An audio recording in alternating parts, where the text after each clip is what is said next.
All right, here. We are gonna get started now. I am going to kick off this meeting with the land acknowledgement, then we'll get into the agenda review. And we will have a prompting from Carolyn at the beginning of the meeting today. Thank you, Carolyn. Right now? Let's do this first, Okay, yeah. and then we'll jump into the content. All right, land acknowledgement. We're live, great. Since time immemorial, the Kalapuya people have been the indigenous stewards to our region, building dynamic communities, maintaining balance with wildlife, and enacting sustainable land practices. Today, this land acknowledgement is a way of resisting the erasure of indigenous histories and to honor Native communities by inviting truth and reconciliation. Following treaties between 1851 and 1855, Kalapuya people were dispossessed of their indigenous homeland by the United States government and forcibly removed to the Coast Reservation in Western Oregon. As we consider the impacts of colonization, we also acknowledge the strength and resiliency of displaced indigenous people. The city of Eugene is built within the traditional homelands known as Kalapuya Ilihi. Kalapuya descendants are citizens of the Confederated Tribes of Grand Ronde Community of Oregon and the Confederated Tribes of the Siletz Indians of Oregon. They continue to make contributions in our communities here and across the lands. We express our respect for the inherent political sovereignty of all federally recognized tribal nations and indigenous people who live in the state of Oregon and across the nation. All right, today we have a case to review that Carolyn is going to give us some additional prompting to help us guide our discussion and to help maintain the dignity of everybody involved. And so as Do we have stuff before case review? we do have stuff. We're just before gonna case say review. this at the beginning, just Hey, wait. in case it comes up, I apologize. Oh, it was just on my mind and I was like, I gotta get this part right. and it might come up during comments, like, Yeah. we just thought now. Yeah, So Okay. this is just I apologize. an amendment to the agenda. Your meeting. So we just wanted to, because of the power differential in this case, we think that it would be appropriate for us to do gendered pronouns. Because of, just because. But we also do need to be careful as always, but I would maybe say a little bit more careful with this case about identifying anything that could identify the officers or the people involved, because there is such a range of EPD employees in this case that we don't want to single anyone out. So I think it's appropriate. The only identifiers that we should use are gender, the letters, like we always do. I think it's okay to remember that Officer A is a supervisor.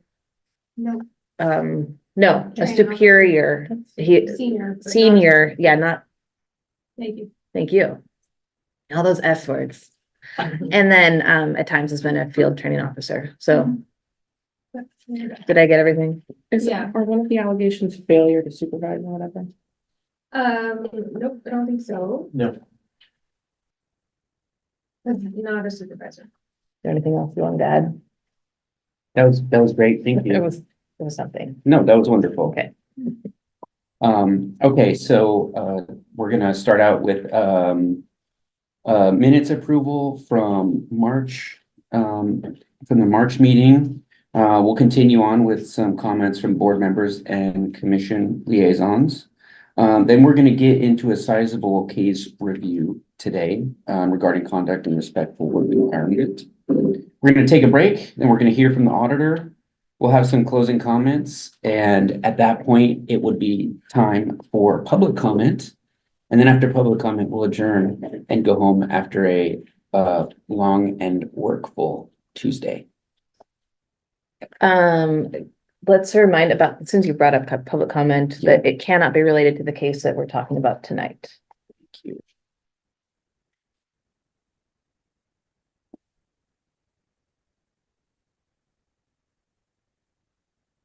Okay, do I have to, do I have to use Robert's rules for the minutes approval? All right. Can I get a motion to approve the minutes from the March meeting? Should we open up for discussion first? I mean, first I would just ask if anybody has any amendments to the minutes, and then I would say. Are there any amendments to the March meeting's minutes after your review? I move that we accept the amendments as approved. I will second, or third. Submitted. Well done. And then you can say first, second, discussion. Discussion, Discussion? all in favor? All in favor? Yay. Clay raised his Even hand, Clay too. is raising his hand. Unless that's a question. No, it's not a question. It's raising my hand to vote. Jose, between now and next time, we can talk about approving by acclamation, which is what McIntyre used to do a long time ago. Carolyn doesn't even know it's. I remember him though. Oh, you remember this. By acclamation. Yeah. Basically, if nobody says no, then it's a yes. Yeah, All right. magical. Woo! Okay, comments from board members and commission liaisons. Would you like to start, Alan? If you call on me, I will start, Thank you. Mr. Chairman, Chairperson. Not to be a provocateur or anything, however, I'm just curious. Say that someone was here for public comment and we limit public comment to 3 minutes or whatever we limit to. Why are we asking them to sit through our whole meeting before that? And I'm just asking, because it seems like an accessibility thing a little bit, that you have to wait 2 hours to get 3 minutes, and I think the council does it differently, and other public bodies typically give people that chance, so I just put that out there. Sure, I think we can talk about that later. Yeah. Yeah, round these around. Yeah, it's fine, it struck me, and it's not my report, so thank you for indulging me. The last police commission meeting was emotional. It was the first meeting after Dallas Boggs, former chair's passing, and time was devoted to that. It was nice, and a lot of people had nice things to say, and I personally had the chance to attend the celebration at the McDonald's for Dallas, and I was very happy that I was there and able to represent for CRB. So there was also it's a little activated at the police commission. There was a case out of North where a young man was assaulted, and there was definitely and has been an investigation into a racial and a bias component to that assault, and there was some questioning and back and forth, and it implicated police commission is struggling a little bit with trying to understand its role, and these kind of flash events come and that happens. And then also what we're gonna kind of talk about tonight clearly is also something that the police commission is talking about, and just about a examination of, is there a cultural issue, like without making any assumptions of what's happening, just that there is enough and it's been characterized, I believe, here or at police commission. There's a lot of anecdotal things that tonight will be anecdotes of perhaps a cultural thing happening. But so there's discussion at police commission about what's the role of police commission to get, whose role is it to examine whether there's an issue, like who's the check, it's not really an auditor thing, and it's not really advisory thing, it's an internal city thing, but there should be some participation by the citizens. So long-winded, and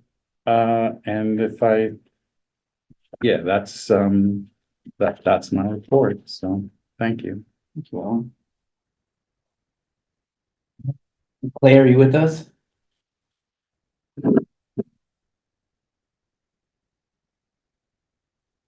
Yes. Sorry, finding mute. I can't start my video, Rob. It looks like I'm not allowed, which is okay if you're all okay with not seeing my face, but That's why you're not seeing my face, except my picture face.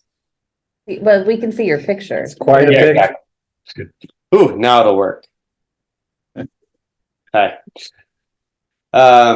My only thing that I would like to say is that I did attend the Human Rights Committee meeting last month, and the majority of the discussion was about that case that Alan was referring to, and the potential for bias in the assault. So I won't go into that anymore.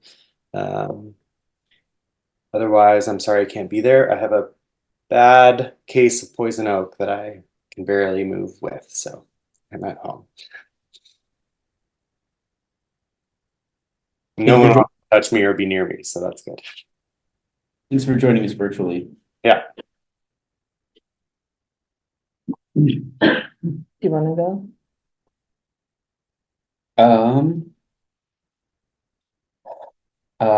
No, please start us off. I don't have any general comments. I think I do. And yeah, first of all, there's no allegation of failure to supervise in this case. That was a case we reviewed a year ago. Sometimes I get those cases mixed up because they're so indiscernible. And so what I want to start with is talking about the previous case. And I have notes all over the place. But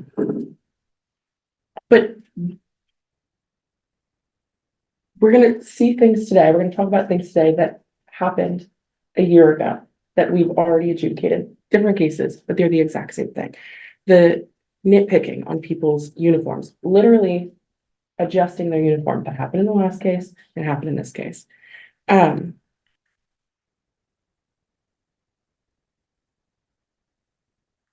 something that's really frustrating is that in response to a question from Clay, the deputy chief said that that case was a one-off incident. And that's clearly not true. And what we see in this case is that all of the people that were interviewed said that they knew that this person acted this way, that the department said that this was just Officer A. Officer A acts like that. That's disturbing. The other thing is that this case, just like the previous case might have happened during night shifts. This case was happening in broad daylight during briefings. I assume there's somebody in charge of something there. I think there actually was comment about sergeants maybe not being present because they had to do other things. But at the end of the day, there were people at that briefing where he was being inappropriate. And the fish rots from the head. It's unfortunate that the chief and the deputy chief aren't here. We could have made, I think, several different kinds of arrangements, from rescheduling the meeting. He could have appeared via Zoom. We see other people who maybe perhaps aren't feeling well are still here. This case is important. If the deputy chief and the chief don't feel like sexual misconduct in the Eugene Police Department is something that needs to be solved, it's not going to be solved. I read his adjudication. I agreed with it. We'll talk about that during the adjudication section. I agreed with the last one, and it didn't change anything. That's one of the biggest things that's clear to me, is anything that we said or did helped no one, and it meant nothing. We are like literally the exact same behavior. We're reading it again. I'll probably have more to say later, but that's what I have to say.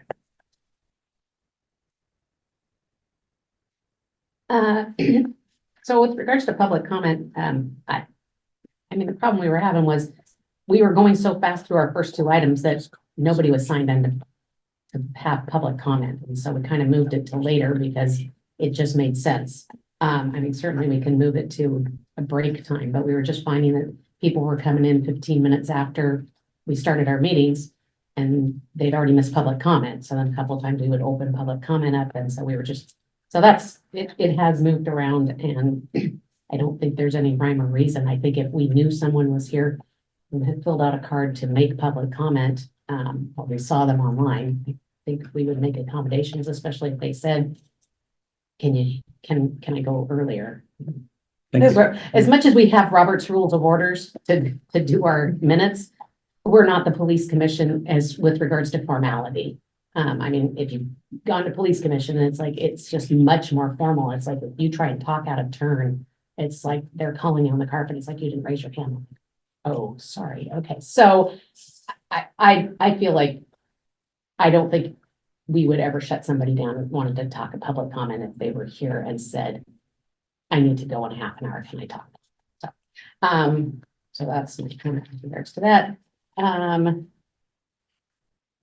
Otherwise, I don't have anything else.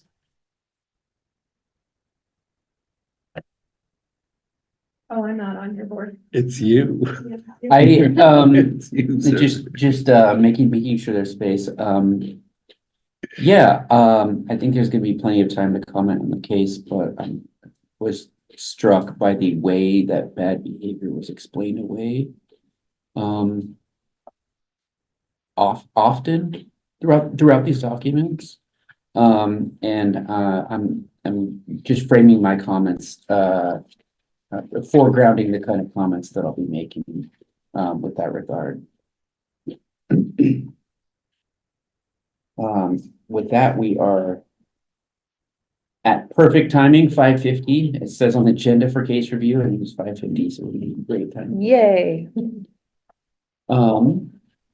I forgot my sheet. This is just send it over to. Yeah, it is time for Rob to do some framing work for us. Thank you, Rob.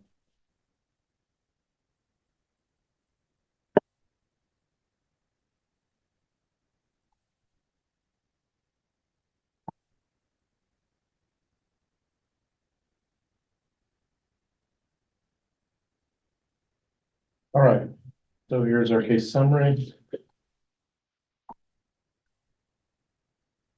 So we've got allegations of deficient conduct and respectfulness. So here's the summary of the facts. So on April the 11th, 2023, Sergeant B was in the Eugene Police Department Records Department and overheard two records employees, witness C and witness D, discussing frustrations with Officer A. Moments earlier, Officer A had shown witness C and D a nude photograph of himself or herself. Witness C was nearby and heard witness C and witness D express their dissatisfaction with the display of the photograph. Witness C commented to witness C and witness D actions like the one Officer A made were not uncommon at the department. Sergeant B spoke to witness C and D and informed them the behavior was unacceptable. Sergeant B reported the improper conduct of Officer A to Eugene PD leadership and internal affairs investigation commenced. So during the IA investigation, 8 witnesses were interviewed regarding their interactions with Officer A. During the interviews, employees discussed Officer A's behavior. Several employees recounted instances of sexual harassment, inappropriate actions, and unprofessional conduct, behavior below the established standards of an employee of the Eugene PD with Officer A. In his or her IA interview, Officer A stated that he or she did not intend to be inappropriate. On April the 11th, 2023, Officer A stated that his or her intent of displaying the photograph was humor and stated that he or she misjudged his or her relationships with witness C and witness D. When the other allegations were addressed, Officer A stated he or she was a stickler for uniforms and appearance, stated his or her actions were in accordance with maintaining professional appearance, and denied his or her interactions were inappropriate. Officer A also denied that he or she made inappropriate comments about his or her genitalia, and Officer A stated that he or she had never had a supervisor or fellow employee express concerns about his or her behavior. So then we have 8 allegations. So they're all 103, the first 7 are 103.9, 103.5.9.G. Mouthful conduct. So let's go through them. So that Officer A failed to foster a safe and respectful work environment when he or she displayed an inappropriate image of himself or herself to a group of records employees. Second one, conduct, that Officer A failed to foster a safe and respectful work environment when he or she inappropriately inspected and touched witness H's duty belt at the evidence control unit. Conduct, that Officer A failed to foster a safe and respectful work environment when he or she inappropriately commented on the fit of witness H pants at headquarters a week prior to a local event. The fourth one, conduct, that Officer A failed to foster a safe and respectful work environment when he or she inappropriately commented on the fit of witness F's pants during the local event. Fifth one, conduct, that Officer A failed to foster a safe and respectful work environment when he or she described the dimensions of his or her genitalia to another officer. The sixth one, conduct, that Officer A failed to foster a safe and respectful work environment when he or she described the location of his or her genitalia and his or her pants to another officer. The seventh one, conduct again, that Officer A failed to foster a safe and respectful work environment when he or she made inappropriate sexual comments to another officer regarding his or her hands during a patrol briefing. And then the final one is APM 1.4, respectful work environment. Multiple allegations of disrespectful and or offensive statements and behavior that would be individually and in their totality be in violation of policy. And so then the adjudication recommendation, so auditor, deputy chief is being documented here, and then the chief, first four sustained, all sustained across the board. And then the 5 through 8, again, concurrence, auditor's office, deputy chief, and Chief Skinner. And then so the issues for discussion internally generated compliant classifications of deficient conduct and respectfulness. There are the two policies, and then in the adjudication recommendations, the only thing to point out, which you all are quite astute. So in the chain of command, the sergeant had concurred with sustaining 1, 2, and 8, but 3 through 7 had documented insufficient evidence, but then deputy chief, auditor, and chief sustained all. We have our materials that we provided y'all for your review for this one. And then I'm not Ansel Adams, but the better photograph. So I will stop sharing and turn this over to you all. I'm sure if Ansel Adams shot offices, it would look like that. Clay's making me feel Ansel Adams with his black and white. Okay, so the order we're gonna start out with is Monique, Bernadette, Alan, Clay, Jose, Carolyn. And we're going to start a round of discussion with general comments. Okay, thank you. General comments, I don't know. On the case, Okay, I thought, before we get to intake. well, again, I'll just repeat, it's unfortunate that the chief or the deputy chief are not here. I get that there's not a disagreement between the auditor and the chief, but nevertheless, it would have been important for him to be here. It would have been hopefully meaningful.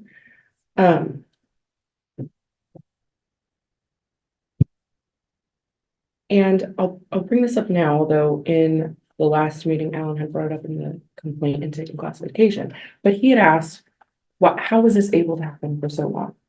And we, of course, can't ask anyone that. I mean, maybe we could ask you, but I'm not going to be in that position. We can't ask anyone that. Why did this happen for so long? You also encouraged, I watched the footage back at the last meeting. You also encouraged them to use the last case as an opportunity to reflect and to really identify if there was a culture problem. I can't ask whether they did that. And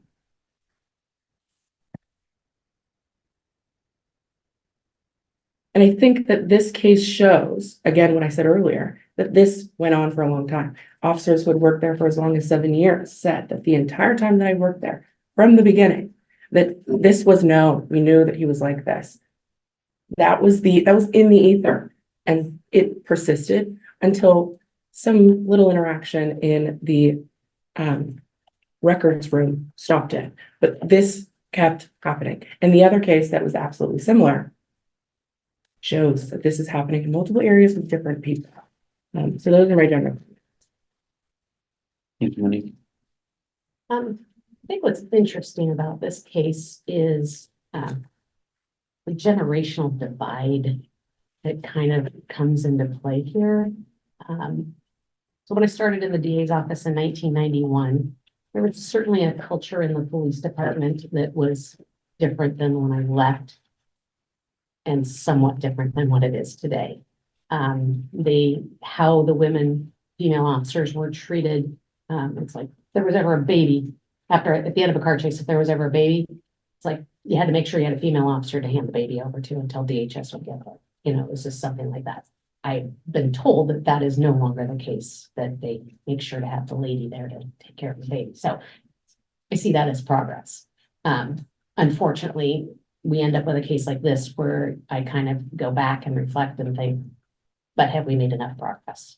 And, you know, did some of us do what one of the witnesses here said, which is, I'm a woman in a man's world, and it just kind of goes with the territory. And I'm like, yes and no. And, you know, it's like, how do you recognize that one female officer who had interactions with this person found it helpful in the sense that it prepared her to be a better officer, in her opinion. And then other ones were, it did not. It felt demeaning. And I think what we have seen in the trainings that have happened over the years is the idea is that it's not what you intend, it's how it's perceived. And I think some people still don't seem to get that. That idea that it's like, well, I didn't mean to be offensive. And it's like, well, but you were. And so that you can't discount the person who was offended by it. Or say that, you know, that somehow makes it okay. And so I think it's one of those things that, you know, here we are 30 years since my first, you know, interactions with these sorts of things. And it really was, you know, it was a book that was found, that a joke book, and it was just kind of like that. It was very offensive to many of the female attorneys, but some of us were just like, it is what it is, but that doesn't make it right, you know. And so it's unfortunate, sad, angry, you know, you can come up with all sorts of words, that here we are still having to deal with this. And people are making excuses for it. So it's a hard discussion to have today because it's frustrating. I'm sorry, one other point on that you had just made. It was disturbing to hear that someone had said that she felt like this was preparing her to be in law enforcement. But it doesn't have to be that way. And I was really grateful to Rob for asking whether or not that he felt like he was preparing her to be a safe officer, or if he was just preparing her to deal with discrimination. I thought that was a really poignant question, and really understanding the center of the issue that we're dealing with. And another officer had said that this is what it was like to be a woman in the Eugene Police Department. That contradicts what the deputy chief had said about this being one, that this doesn't happen in the department. So sorry, those are the two things I take off of what you said. And Thank you. General comments.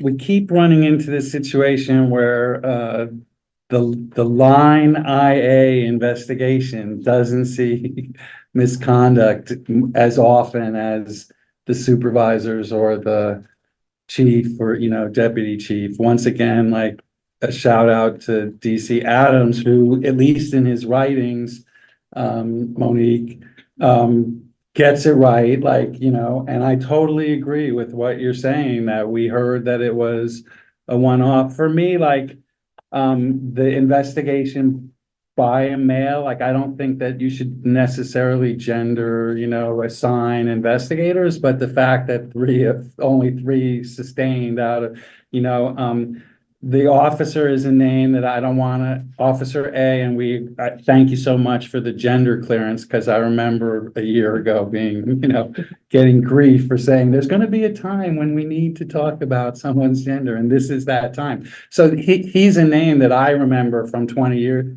at least, you know, 18, 20 years ago. So it's a long-term person, you know, and this is known, you know. And for me, like, all this stuff is really troubling. I'm not going to spend a lot of time tonight talking about the specifics of it. It's just, you know, it was well investigated, whatever. For me, it's like that after this and after this investigation, there's still the same witnesses that are part of this case that are complaining that it didn't even stop after, you know. And discipline's not in our purview. There was a like amended notation in the file that somehow the way this was dealt with changed in February of this year, I believe is what it said.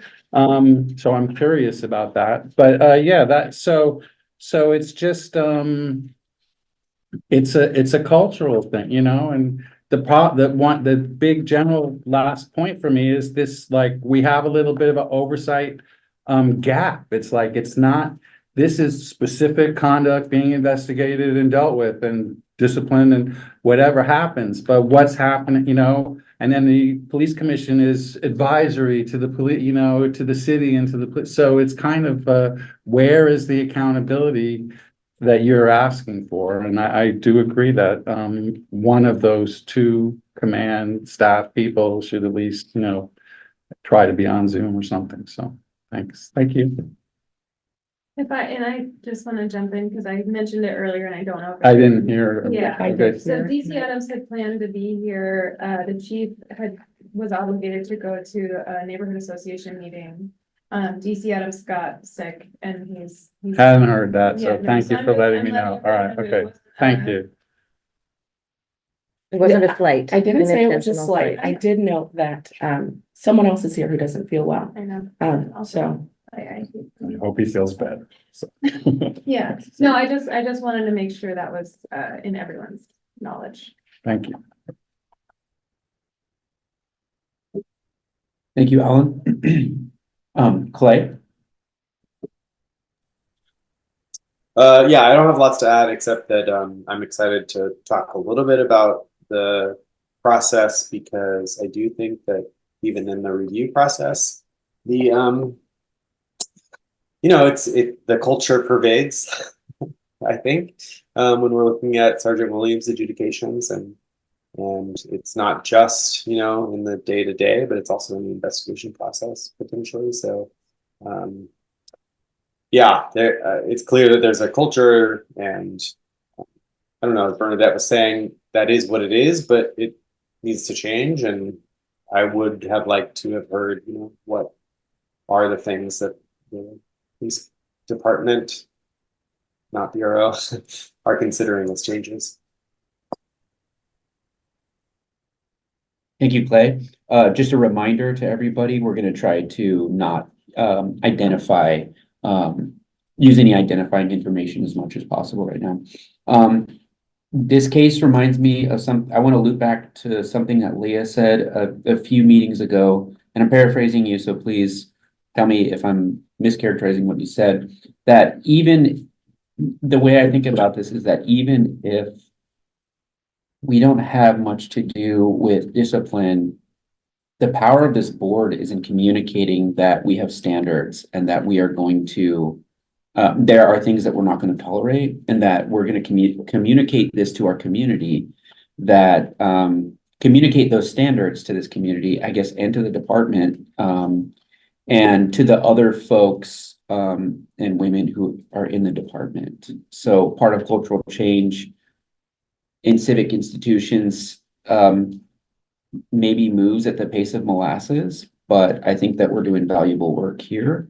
And yeah, the power, we have a lot of power in communicating. So I'll stop my comments there and pass on to Carolyn. Okay, I usually just ramble, so I decided to write stuff down, so it might sound kind of weird, so I'm gonna read most of it, but my first thought generally was that this is really gross. This is a gross case. And I think it does shine a light on an aspect of work culture at EPD, and I'm gonna quote a few witnesses here. Just from their interviews. To hopefully kind of, well, anyway. So I hate to say it's boy humor and was trying to be funny, but it wasn't. And welcome to being a female here. That's kind of how it goes. And they described another one of the witnesses as numb to people saying highly inappropriate things to her. And you have to put up with some stuff so that it wasn't shocking to me, especially knowing that it was Officer A. I think that Officer A says a lot of inappropriate things all the time. I think we've all allowed it as the department too. Everybody knows that he does that. It's not shocking. So he does it in briefings. He'll do it all the time. So that was my thought. There he goes. He likes making people uncomfortable. He likes talking about sexual stuff. He likes doing that with C. He likes doing that with me. He likes getting a rise out of people. And we accept it from Officer A and it's all the time. I think that that kind of shows a lot about how the culture has allowed this to happen. When a supervisor told a witness that if the teasing gets too much, the witness thought that since it wasn't as bad as another former supervisor's harassment, they wouldn't do it. They wouldn't put a stop to it. And if coworkers and supervisors allow these things to happen, it opens the door for similar and worse behaviors. It shouldn't need to go so far as rubbing a burrito on a crotch to have the chain of command step in. That's my general comment.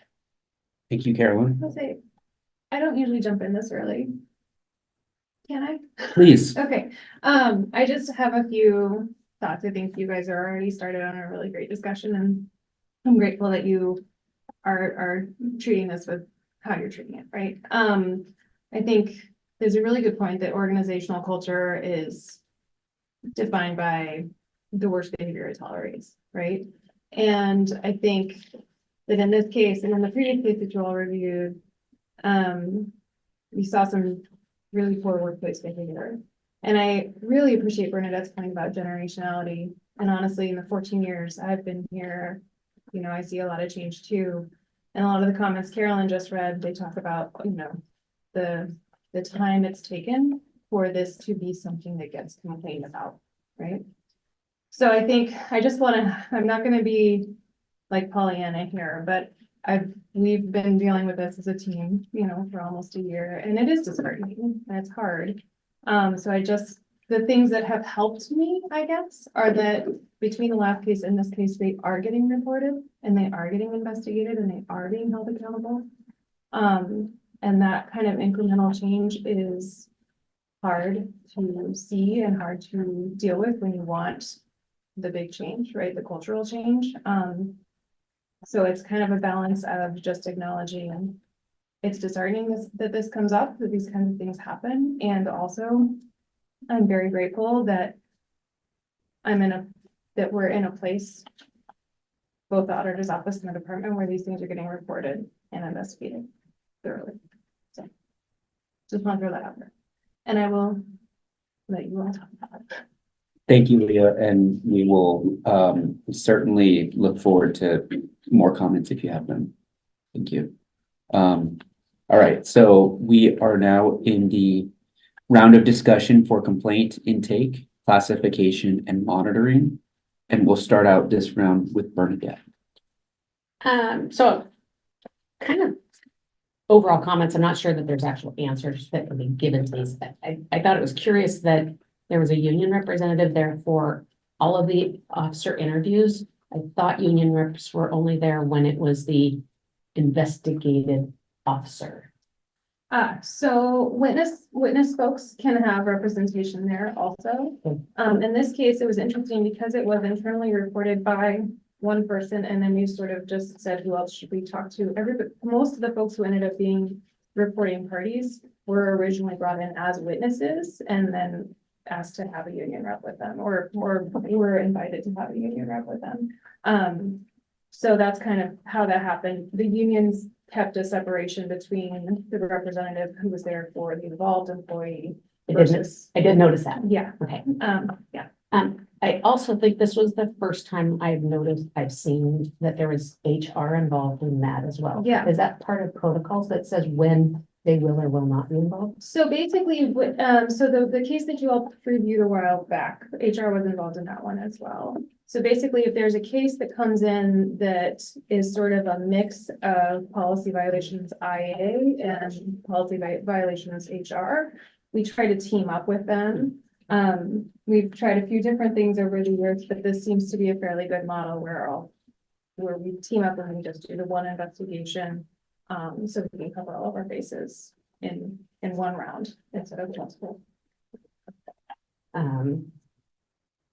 Yeah, I mean, that was basically, I guess, with regards to the monitoring, but I think as far as the intake and classification, I appreciate that the internal reporting of it. I think there was a struggle, and to go forward to report it, but I appreciated that got past the friendship aspect and still was able to step up and do the right thing. It does make me wonder if there had been other sergeants, lieutenants, supervisors, that also saw these or heard these things and didn't choose to come forward. And that's, I mean, obviously, that's looking for a needle in a haystack, which you can't do. But it's highly likely is what I'm thinking, and disappointing. It's like, as much as I appreciate when it's internally generated, the flip side in this case is there's high probability that it could have been generated earlier. So that's all. Thank you, Bernadette. Just want to respond briefly to this this idea of time and different time and stuff. Like, you know, I've lived through those years. I'm just coming to grip with pronouns and getting that right. But this is stuff we're talking about, what Carolyn is reading about. This is stuff from 15 or 20 years ago. Like it's no place really, in my view, at the table for a discussion of like that the conduct that's described in these allegations is that anyone in law enforcement or any office or warehouse or anywhere would think this is appropriate. I can behave this way. It's just like, it isn't. It's 2024 and the leadership, it just can't be excused away, you know? And yes, it was internal, but everybody knew. I'm convinced that the whole department knew about this guy because he's a long-term officer. That's not an identifier. It's just a fact. The guy is not a 5-year, someone at this table often likes to talk about the experience of the officers being relevant. And it is relevant. It's relevant because this was going on and you're hearing from more recent hires that everybody knows, you know, so it's clearly a cultural thing. And yeah, I'm getting animated about it, but it's just, it just isn't right. So the intake, yes, is internal. That's good. The investigation, I do not understand how 5 allegations are not sustained. So something about it would be nice to get some insights, you know, into the insufficiency of what was heard that you know, but otherwise, yeah, those are my comments. Thank you. 2 more meetings with me, that's all I have. I like when you get animated. Don't apologize. It's not for gonna be that. enough, Alan. And I just, look, I wanna say that I don't know how anybody with a heartbeat wouldn't get elevated after they read these And I documents. want to be clear that I don't think either of us use generationality as an excuse. I don't think you did, and I didn't mean to No, I just- suggest I that you wanna- did. No, thank Okay, you. No, that's perfect. thank you. I hope that I wasn't trying to do that. Thank you for your care in the discussion. Really appreciate that. You ready, Clay? Yeah, totally. Yeah, I think, so first of all, I think the intake is really an opportunity to celebrate allies and celebrate people who are maybe a part of a culture, but like see something that's not right in that culture and step up to against maybe some personal barriers to report that. And I would like to know actually if there is a generational divide between that reporting party. They're in the same generation, is that right? Yeah, so that's kind of, to me, goes to your point, Alan, like someone of the same longevity in the department knows that this is not really behavior that should be acceptable. And I think that's an important thing to celebrate, is that like there are people, lots of people in the department who recognize this as bad behavior and it's not appropriate. And that's probably the case in all systems and all organizations. And we're dealing with the impacts of a few usually and not of the majority.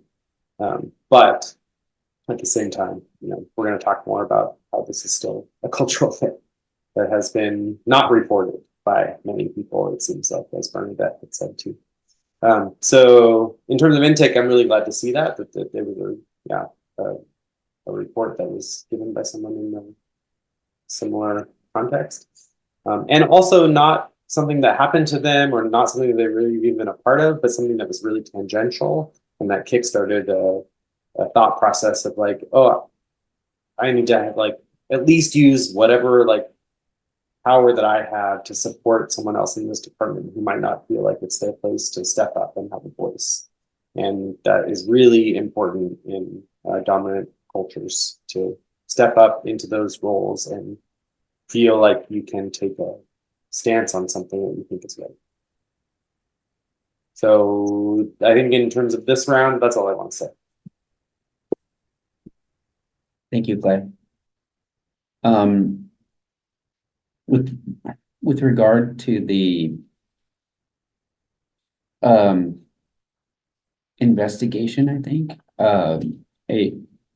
I wanted to note that there was a discrepancy between a sergeant's findings and Deputy Chief Adams' findings that I think we should slow down and hear. Not to pile on, but to come to Jesus about some of these things that are happening and how they're happening. So, a sergeant, I'm going to talk about allegation number 3. And in the sergeant's explanation of their adjudication, it reads like this. And I'm on page 1, 2, 3, 4, 5 of their document. And the paragraph reads, throughout the last 2.5 years of supervising officer, I've noted his consistent dedication to maintaining professional appearance of his fellow employees. He has often taken upon himself to address matters related to uniform and attire, ranging from ensuring polished boots to addressing visible reflective marks and rolled up sleeves. His proactive approach has been extended impartially to both male and female colleagues, with instances of his constructive feedback not being limited to any one gender. I have not been exempted from his constructive criticism on occasions. Given Officer A's, thank you. I just want to check. Yeah. Okay, seniority as a patrol officer. I just want to be really sensitive of identifying information. This sort of leadership has been regarded as not only acceptable, but also beneficial for fostering a positive organizational culture.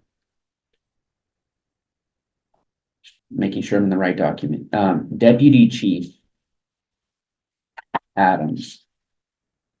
I was just on it and then I moved my spot. One second.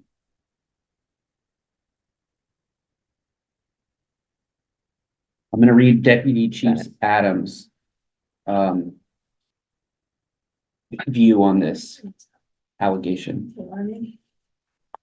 As to allegation 3 and 4, I find that Officer A made comments to both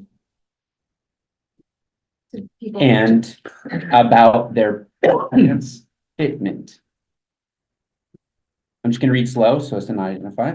The investigation clearly shows, and Officer A indicated in his interview, that he had commented on blank's leggings as opposed to uniform pants.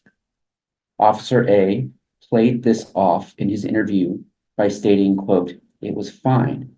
It was more of just having fun with Her. her." Okay, yeah. Versus anything other than that, end quote. Officer remembers the incident differently and indicated that officer had commented on how tight blank's pants were before commenting that her pants were so tight he could see a key through her back pocket. Additionally, Officer A made comments to blank about seeing something in her rear pocket, which turned out to be her notebook. Officer A did not recall what he said to Officer regarding her pants. However, when asked if he remembered pointing out the ability to see items in the back pocket, of a couple of people's pants due to how tight they were. He replied, quote, "You can see things in people's pants when they tuck them in there. So I don't recall some specific thing," end quote. There's a just large gap between how that event was read. And I'm not gonna editorialize that, but I just want to draw attention to it and say that the discrepancy in these readings is pointing to something else that maybe we are in the process of discussing.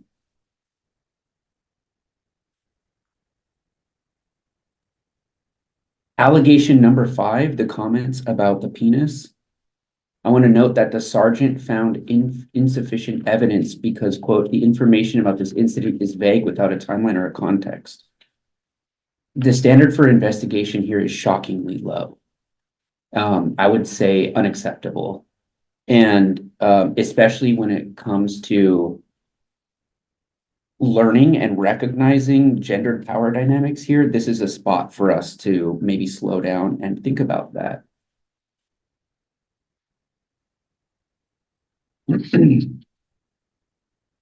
Deputy Chief says in response to allegation 5, "I find that Officer A did make comments referencing the size and location of his penis and testicles in his pants to blank and to blank.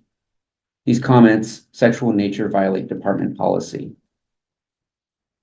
Officer A outlined multiple times when..." A witness outlined multiple times. Thank you. When Officer A. Thank you. "Would comment about his penis and testicles to her.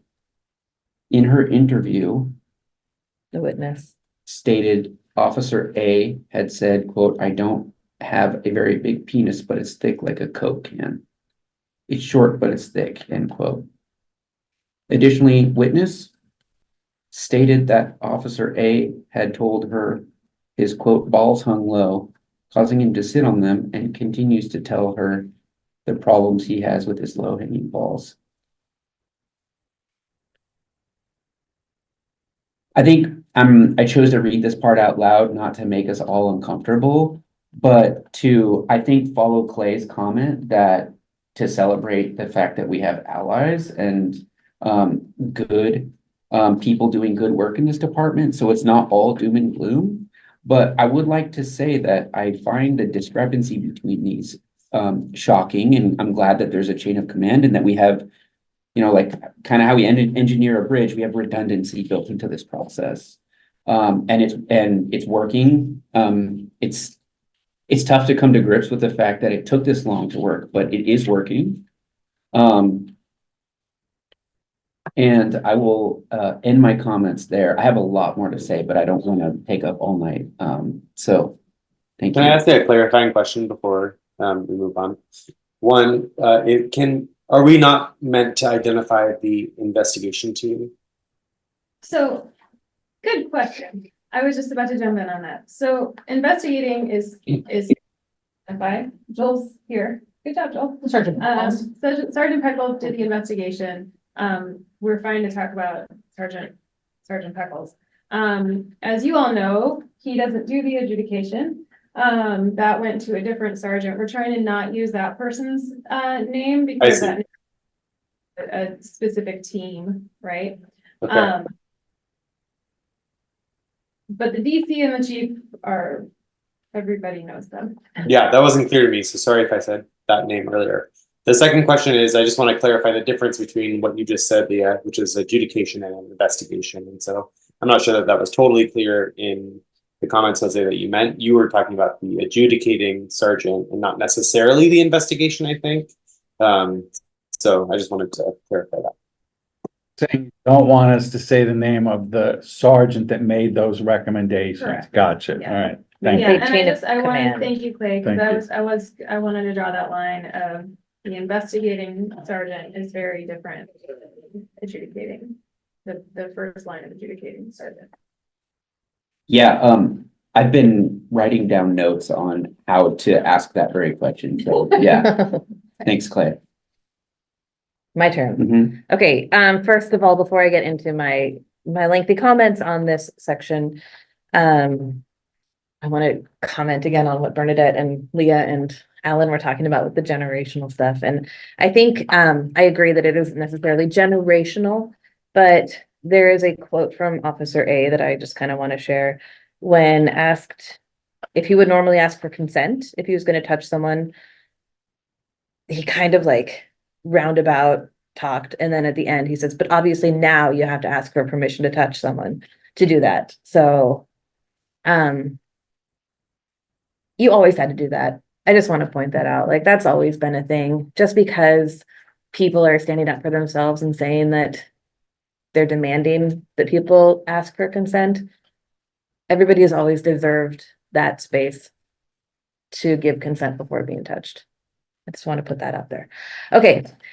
Intake, as has already been said, I appreciate that Supervisor B made the choice to bring it forward. I know listening to his interview, it was a hard personal decision for him to do that, but professionally he knew it was important. I appreciate, I don't remember who said this, Alan maybe, that it does show the flip side of how many people didn't report it, and that's sad. Classification, I agree with the classification. In monitoring, I have a lot to say. I have a lot of problems with how the narrative was written. It's our task as a board to look over the investigation and report back to the public and give feedback to the IA sergeant and auditor's office about whether or not it was thorough and it was unbiased and it was complete. I can't say that this was unbiased, and I don't know that it was thorough either. I have some examples. In the video that we watched of the evidence control unit, there were a lot of assumptions being made in the narrative that I found problematic when we're talking about bias. The video there was no sound. All we could see was body language. We could see their interactions. But the narrative says things like, they appeared to be willing participants in the conversation. It says, she nodded her head. She nodded her head as though she were understanding the demonstration. That's kind of implying that that's why she was nodding her head. We don't know. And then he made a gesture as if to demonstrate someone was being clueless. I think you could probably take his gesture a lot of different ways. So there's a lot of kind of assuming intent based on very little information. I think it's always helpful to understand how else could it be written? I mean, assuming somebody is only reading the report. He could have said, this is what happened, not assuming. I mean, he in here said assuming. As if. And he seems to be taking a bit of liberty. Like, Right, no, I totally get some of them. Some of them, though, I'm trying to understand how you describe something from a camera. There were 3 people speaking. Okay, The one person was approximately 5 feet away. She took a step backward. There are ways that you could say that, talking about what physically happened. I think maybe the most problematic one was the conversation was more serious after that. We have no idea what the conversation was after that. What we do know is that she left after that, and that being when he grabbed the belt. I don't know. All of the assumptions could be correct. They totally could be, but we don't know that, and it shouldn't be in an unbiased document like this. That's my bone to pick with this.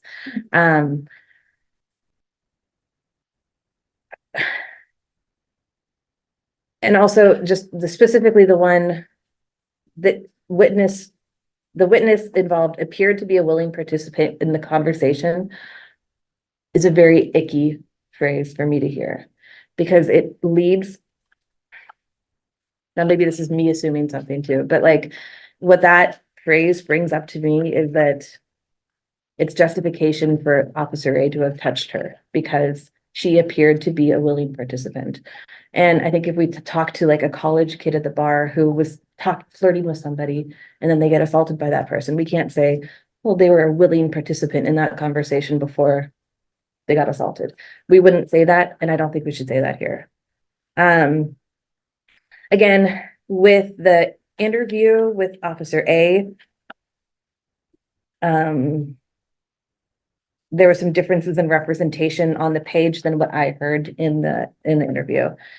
The most blatant one, in my opinion, was when Officer A was talking about his like right, essentially, to fix people's uniforms. He said that he was talking about helping his daughter's friends with their cheerleading uniforms. And what the direct quote said was, if one of the cheerleader skirts was out of whack, I'd help fix that, or a bow or something like that. In the narrative, Sergeant Peckles wrote, he would assist girls with fixing parts of their uniforms. I think leaving out the particular part of the uniform, the skirt, changes the implicit meaning of the statement, and it is irresponsible. Because there's a very big difference between fixing a bow and fixing a skirt of what I assume is a child. And using that as using like touching a child's skirt as justification for touching a grown woman's uniform is concerning. So that's I'm done.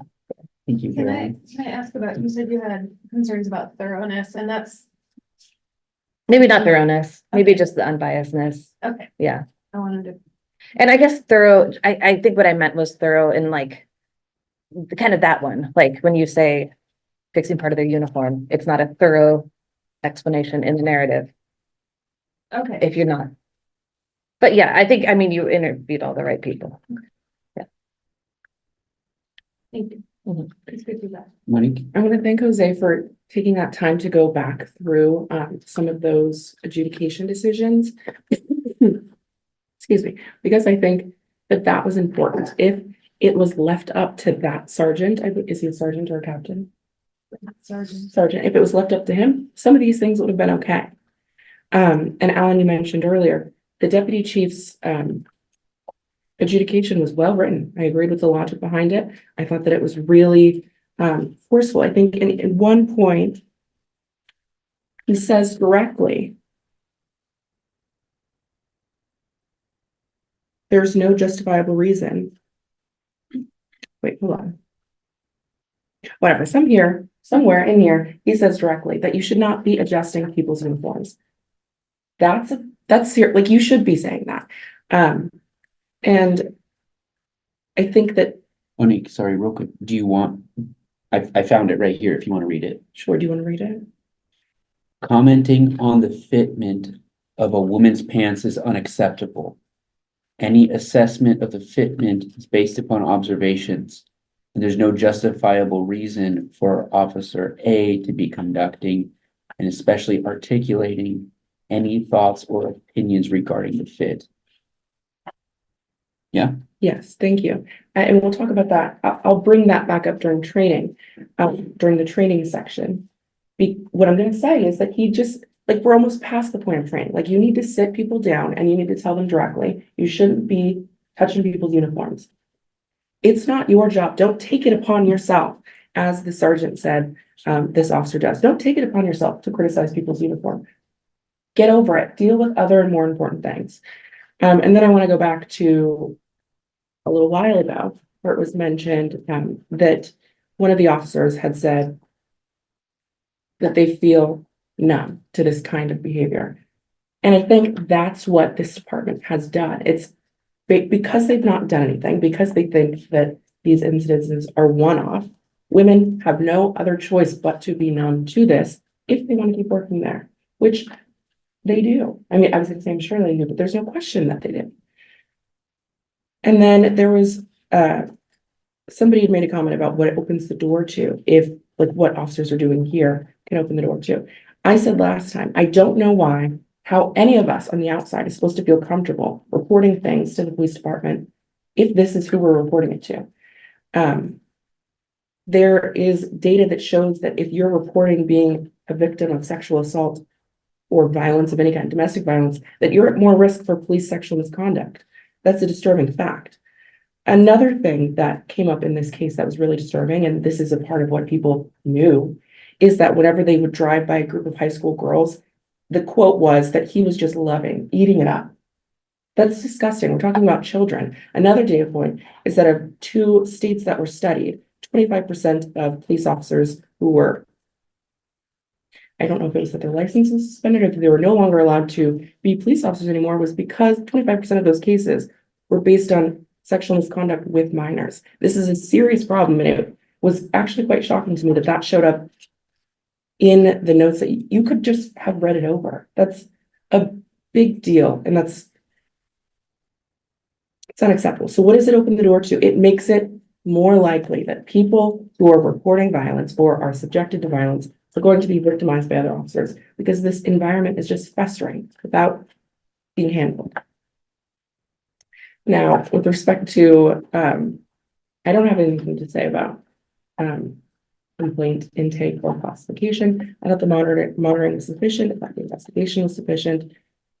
I was happy with the questions that were asked. I thought that they were firm. I also thought that there was great work between Sergeant Peckles and Rob to come at all angles of the question. I think sometimes you even ask questions on behalf of Rob or something like that. That was nice to see. And then again, Rob, I just felt like he's asking questions that really got to the heart of the issue, that was challenging the assumptions that were even given in answers. And I thought that was important. I started it. Thank you. Thank you. All right. We're gonna start a round of discussion now on relevant department policies, practices, and policy training considerations.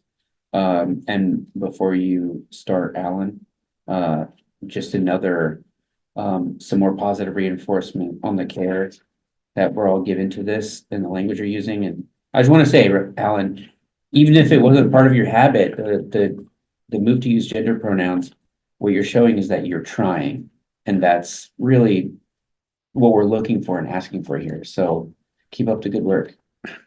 Thank you. I appreciate that.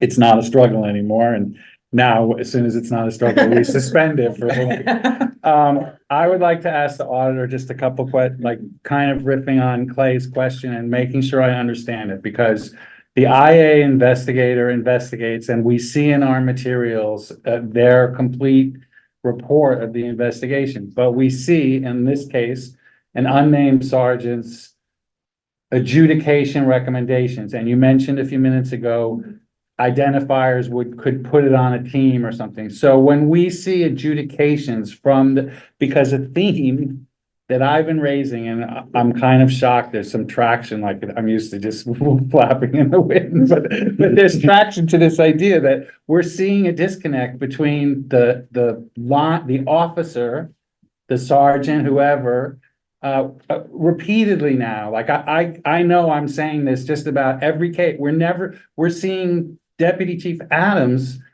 overrule essentially the internal recommendation. But in this case, that didn't come from Sergeant Peckles, who was the IA investigator. So is that always the case that Yes. and who is that person that Right. provides this? What is their, So the typical process is, at EPD at least, is the IA investigator is the fact finder, right? They're not the adjudicator, and I think, They're not the fact finder, they're writing the report. yes. They're doing the interviews. Gatherer, Fact gatherer, yeah. truth finder, I don't know. Okay, Are we gonna make? oh, sorry, maybe, No. maybe. I guess, I just think because the you're gonna have judge, to talk to Dave. 'Cause he really. well, David.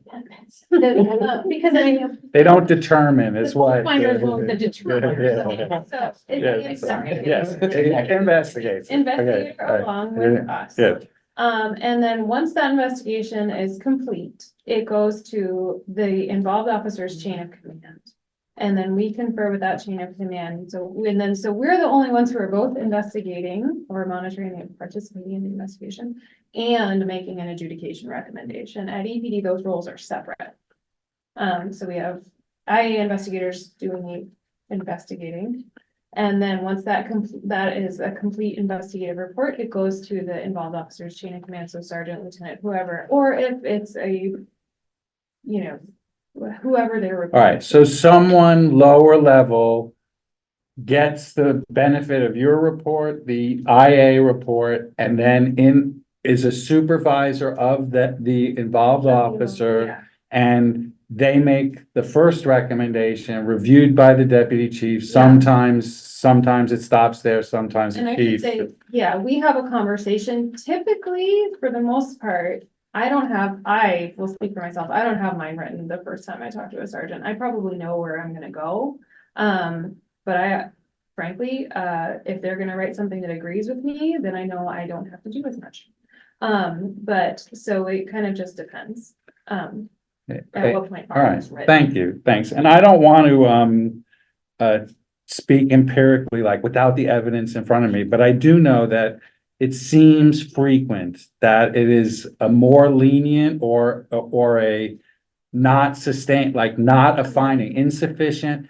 So I think there's a training issue to be identified of expectations of the lower level supervisors of these teams as to what it means to evaluate the. Yeah. I'm gonna jump in on you. No, I think that's a really interesting point. As you were saying, I was like, oh, we have had a few at CRB where there's disagreement in that. And so we actually, in our annual report, we track in the table at the back, we have the chain of command adjudication and the final. And so as I'm sitting here, I'm like, ooh, another data project for Lindsay, where we can look and see actually, because it makes sense to me that the ones where there's any level of disagreement, I'm gonna bring to you guys, right? And so you guys are gonna see a disproportionate number of those. So, or I'm gonna ask that you guys wanna take a look at all those when you just wanted to take a look at. But so I'm wondering. I wanna go Okay, through that I data and think see how two- often it's happening. Okay, 2 ago, I believe that Chief overruled Deputy Chief Adams. I'm hearing myself say in at least the last 3 meetings, like, shout out to DC Adams. So there's something about, It's definitely true, because we've talked about how we're appreciative that he's taking a nuanced perspective and like reversing Yeah. the previous Yeah. But I decisions. kind of wonder. Let's let Ellen it's finish. okay, I'm just gonna finish with this point that a while ago, I think I did some research and I asked this question and it was absolutely, we do not share these cases, like there's no publication within the department to the rank and file officers about these cases and what's going on in discipline. And I did a little looking around and I think it was Boulder where they publish it, they get to see it. Well, this is a great example. How could you not share this with every incoming class, at every in-service, like once at the annual bias training? I mean, how could you not know that within your department, this was tolerated for this long and, we can't have this and we don't, that's the way to make people feel safe and I now am remembering that at that last meeting, it was said like at training, you use this as an opportunity to tell people at Yeah. trainings to speak up and nothing happens. So, that's to me, those are the training opportunities in this instance. So. I just want Well, to we jump have off. Cindy Thank here. You do training, right? We're not on training. Yeah, You we do- Oh, yeah, we are, right? Yeah. I thought that's what Recruits and. Policies, practices and training. So would you bring up an example like this anonymously and share? Probably not a super fresh one Mhm. or, and one of this high profile, just because of the sensitivity of, Okay, but Sure. but there's ways to get the message out without going into the details of the case. Mhm. if I had a $20 bill in my wallet, which I don't, I'd put it on the table and say, there is not an officer at EPD that does not know about this case, who Officer A is, who every single witness is. There is no way that they don't know. That's a really good point, and I think ultimately what's going to happen is they're gonna know that this case happened, and they're only gonna hear the unsubstantiated facts of the drama or the rumors that are being spread around the department instead of what was actually adjudicated. And in fact, at the last meeting that we did a year ago, not our last meeting, but on this topic, you asked if the deputy chief or the chief sends any kind of memo down to the lower levels. And his response was, no, we don't want to share that information, but we do go back and talk to each witness and let them know what happened. That's not enough. I think what you're trying to say is that we need to department-wide illustrate what is not appropriate based on what's actually happened. Like, that seems super simple. And I get the idea of it being fresh because this is a workplace. We don't want to expose the victims and what they went through. But again, people probably do know about it. It's public. We're talking about it here. They could have attended this meeting. And if I can have this document that says all of these things that have happened and all the decisions are, I don't know why any other officer can't. To just review what happened, black out the names, review what happened, and know not to do it. Like, that seems super simple. Bernadette, I'd like to come back to, I know you had a comment Oh, and would like to give you space to. No, I was just trying to find out if we were on the training policies and if we are, I'll do it on my go around. You sure? Yep, I'm good. Okay. Thanks. Thank you. Okay. Clay? Yeah, I as a university employee, which a few of us are, I have to take this sexual harassment training, and I thought it was ridiculous. And yet, I think that examples like this indicate why it's relevant, and especially if, like, the university training demonstrated that these were actual cases that happened on the university campus, I would feel even more like, I would feel like that training was even more valuable because I could be on the lookout for behavior. Like, it just seems so ridiculous. And when I hear some of the discussion about the conversations that were taking place, it, you know, just seems like, really, are people doing that? That sounds crazy. And so if it is like if it is documented as something that is happening within the police department, I think it's important for other people in that department to know that and to know that it's not acceptable. In the private sector, because I also work in the private sector, we do that all the time. We respond immediately with issues that have come up in, you know, smaller organizations. It's a much more nimble way to deal with HR issues. But I think there's something to learn from that in public sector human relations, rather than just to, or human resources, excuse me, rather than just to sort of brush it under the rug and pretend like we need to protect everybody's identity for their sake. And if you need to protect everybody's, I don't know, dignity, access to safe work environment, that's the primary goal. And so in terms of training, I think it's important to consider the opportunity to use examples within the department. We did do that at the Portland Police Bureau with uses of force, not necessarily with HR issues. I'm not totally sure about that. But we did do it with uses of force that were happening within the Bureau that were not great uses of force, for example. And so I'm not sure why we couldn't do that in the Eugene Police Department with all sorts of kinds of training issues eventually, you know, as they become a trained topic. In terms of policies, I think the policies kind of worked.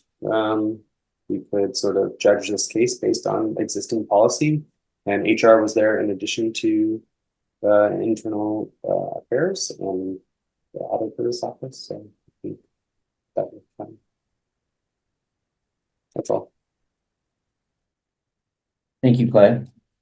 I take Monique's point about who's talking, and I can only speculate that it's Officer A would be to get ahead of the narrative.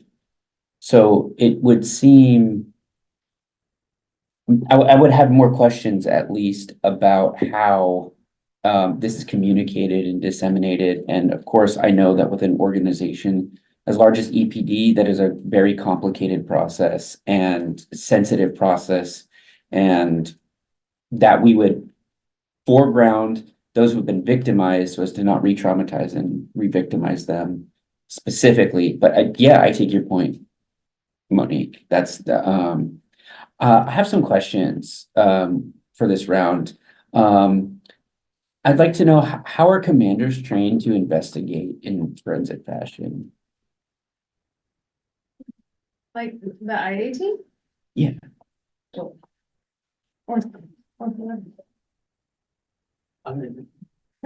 Is there more investigative training? Is there different training you get to do the investigation for IA as opposed to the investigations you would do for any other cases in patrol, detectives, that sort of thing? Thank you, Bernadette. That's what I meant to say. Yes. And what would that be?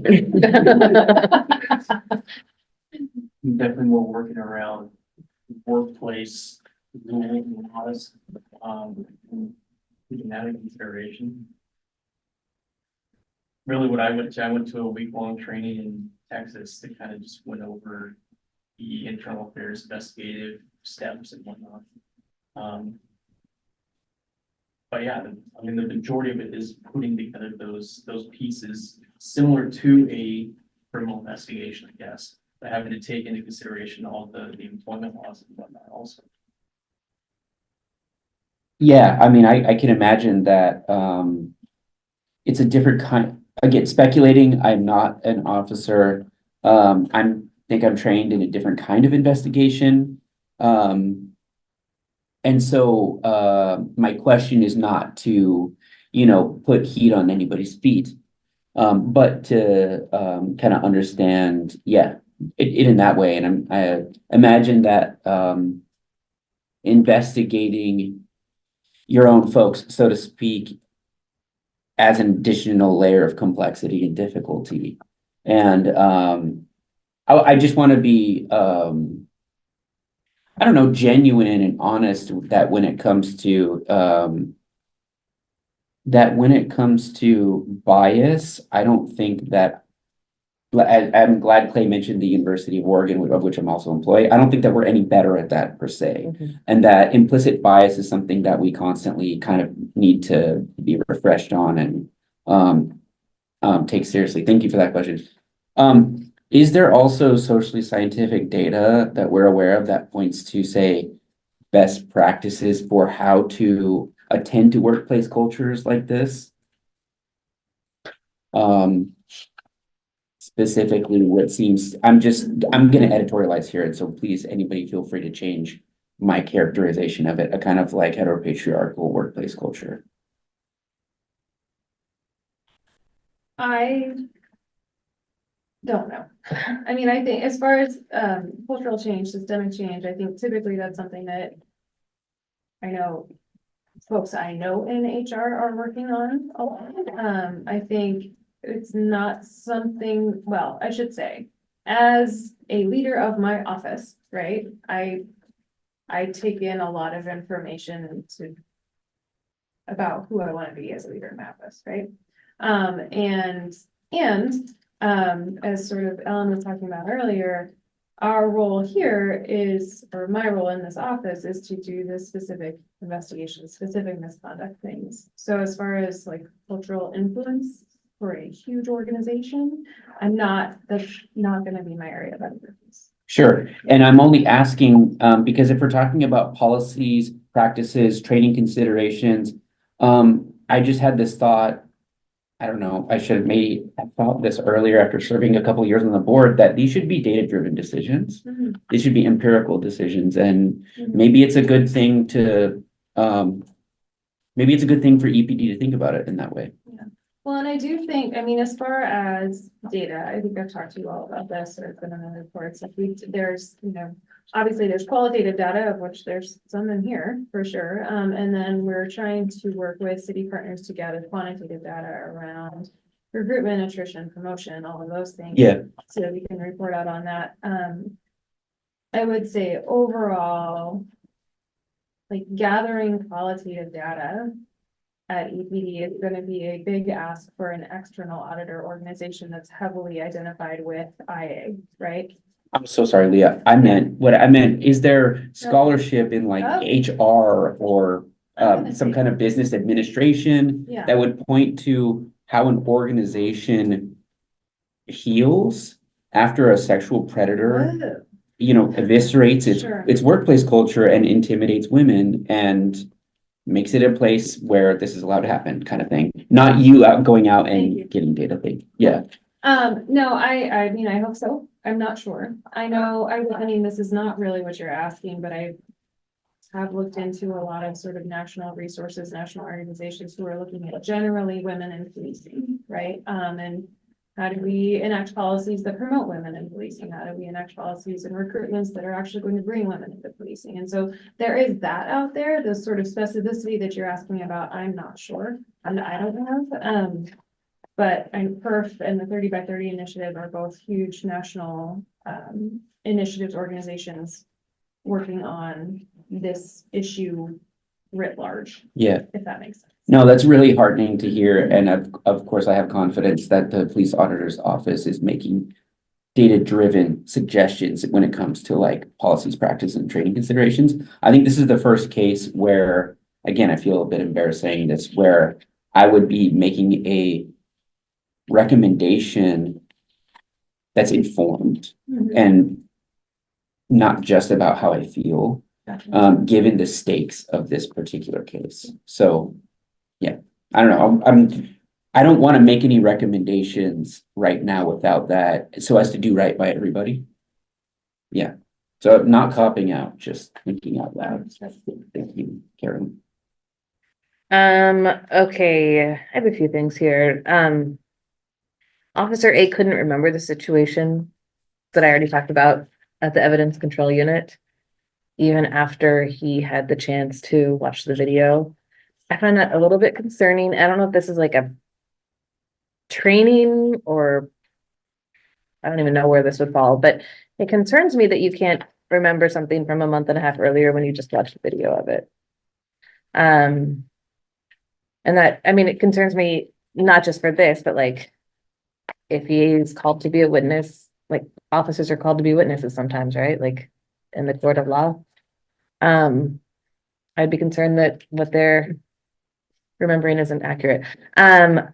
Okay, that's one thing. Another thing is the 30 by 30 and like why EPD hasn't signed some pledge or have some kind of actionable plan for how to address some of these things. And then also there was the PERF report from 2017. It would be interesting to look at some of the recommendations that came out of that and to see if anything's been done or if there's any change. I think it's really interesting that we have access to that, like that they've done those reports and they've done some of that like data-driven things. And this is maybe still happening. I mean, things can't change overnight. Obviously, human beings. But it'd be interesting to see what steps have been taken.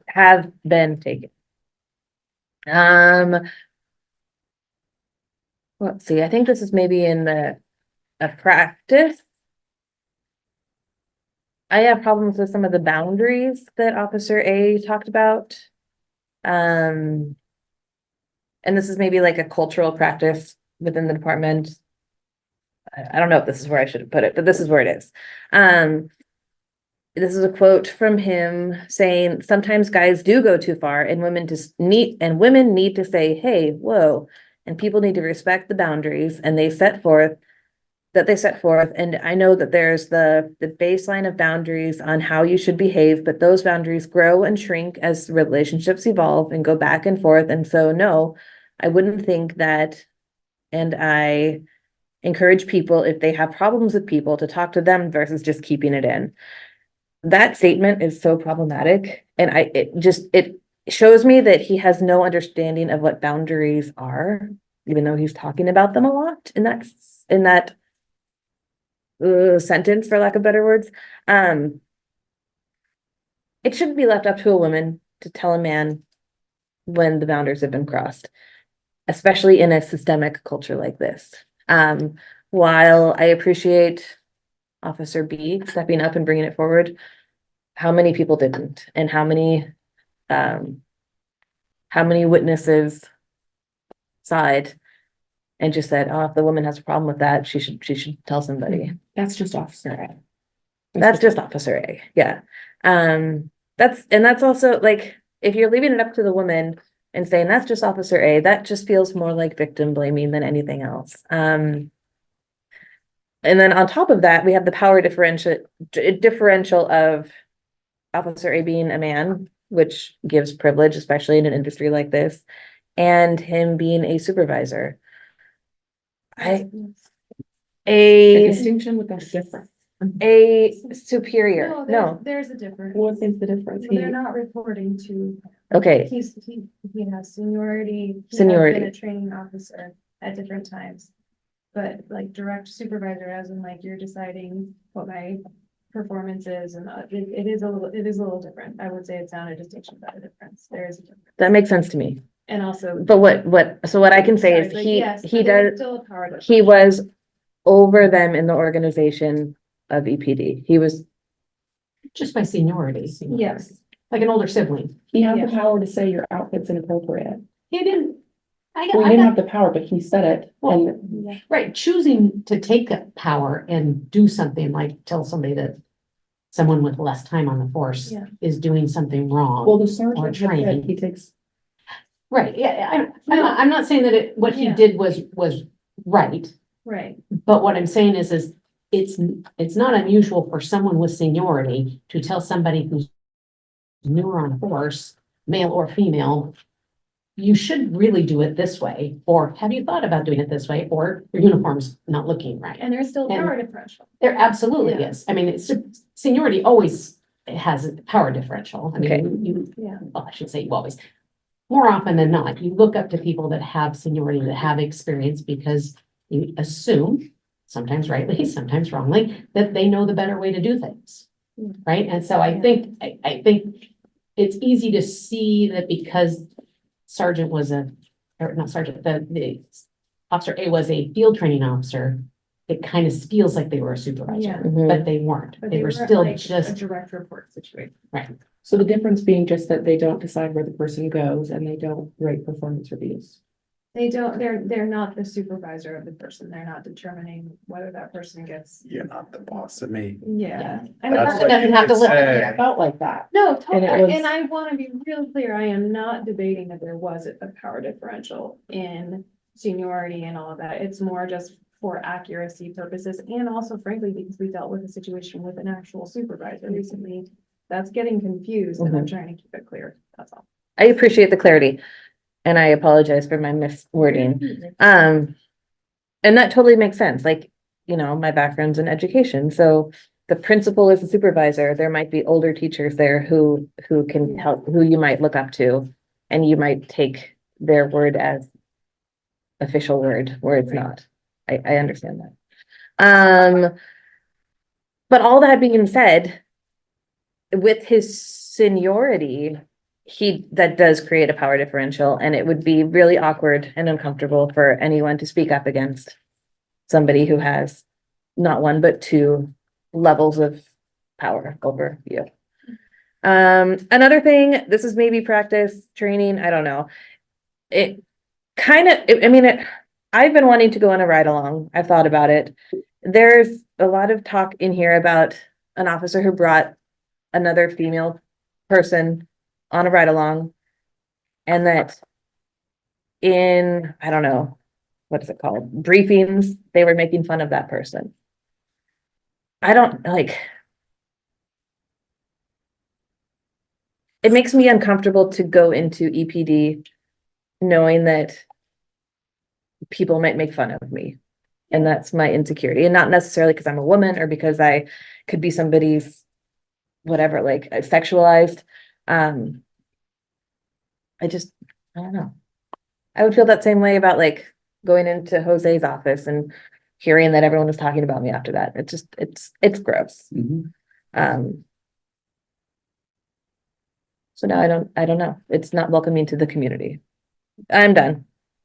Thank I you, appreciate, Karen. I appreciate you Thank you. talking about yourself, because I'm trying to stay away from talking about myself, but I also want to go on a ride along, and I am completely uncomfortable. There are a lot of assumptions that an officer could make that would lead them to acting inappropriately, and there's no safeguard for that whatsoever, other than adjudicating it after the fact, which we keep doing.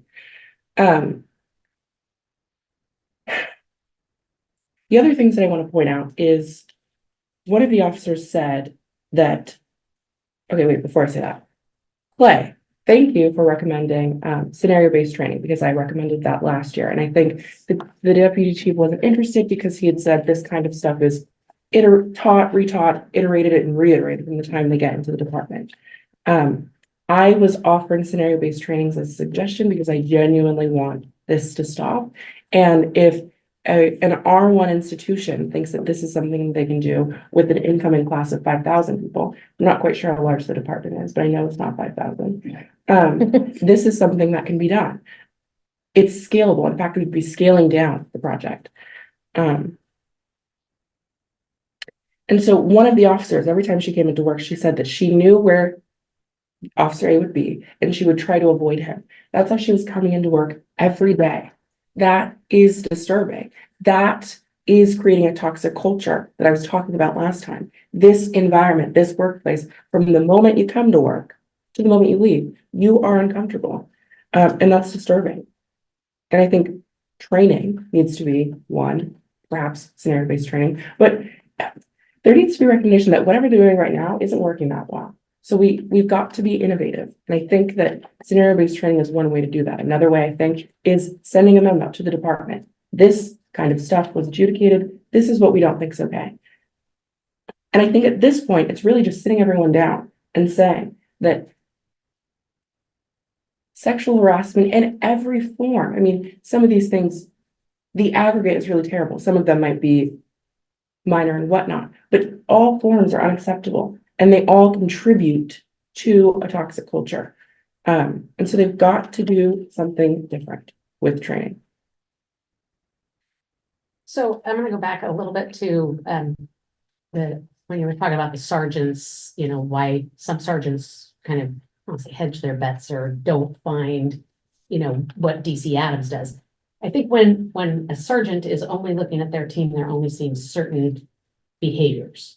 Whereas DC Adams and the chief are seeing the behaviors of the whole force. And so they have more background and I think understanding to be able to compare and contrast and figure out where it falls on a scheme. And so it's not surprising to me that the sergeants, the direct sergeant is finding insufficient evidence where further up the chain of command, they are finding sufficient evidence and sustaining the allegation. So I think when we talk about, you know, officers needing to report things, and whether this, you know, the correction of the uniform, I think that the training, I think, needs to be, that's like, you know, as an officer, you don't fix somebody's uniform. You don't tell them they're doing it wrong because you're not the supervisor. That's something you report to the supervisor.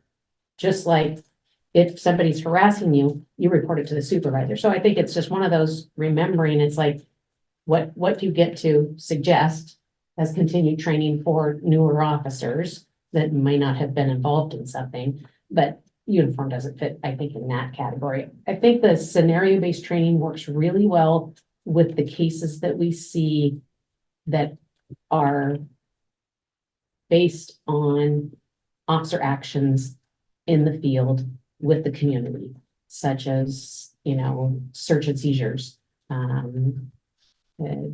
car chases. Pursuits, that's the word. They like those ones. You know, I mean, or sending a dog in. I think those kinds of cases, you know, are really helpful for the officers to use those scenario-based training. But I think when you get in a case like this, to use it as a scenario-based training, as helpful as it would be, I think you run into some HR, some union concerns. And so it's not surprising to me that they won't do a scenario based on something like this. I mean, It because doesn't involve role play. It involves watching something happen. no, I'm not saying that it wouldn't really be helpful, but I think I understand why it doesn't happen, because in a society that likes to sue and there's supposed to be confidentiality things, I think they're gonna take the safest approach, which is to not use something that could identify somebody who got in trouble. That's just kind of what I think. I think part of also the culture change is EPD a barge? Yes, and barges are hard to turn, right? It's hard to make them go a different direction. They really can't go a different direction without a tugboat. And so I think sometimes it's like, do we have a tugboat? Do we have 2 tugboats? Do we have 5 tugboats? And I think that's what we hope is happening at EPD, is that the tugboats are coming in here and making the barge move a little bit.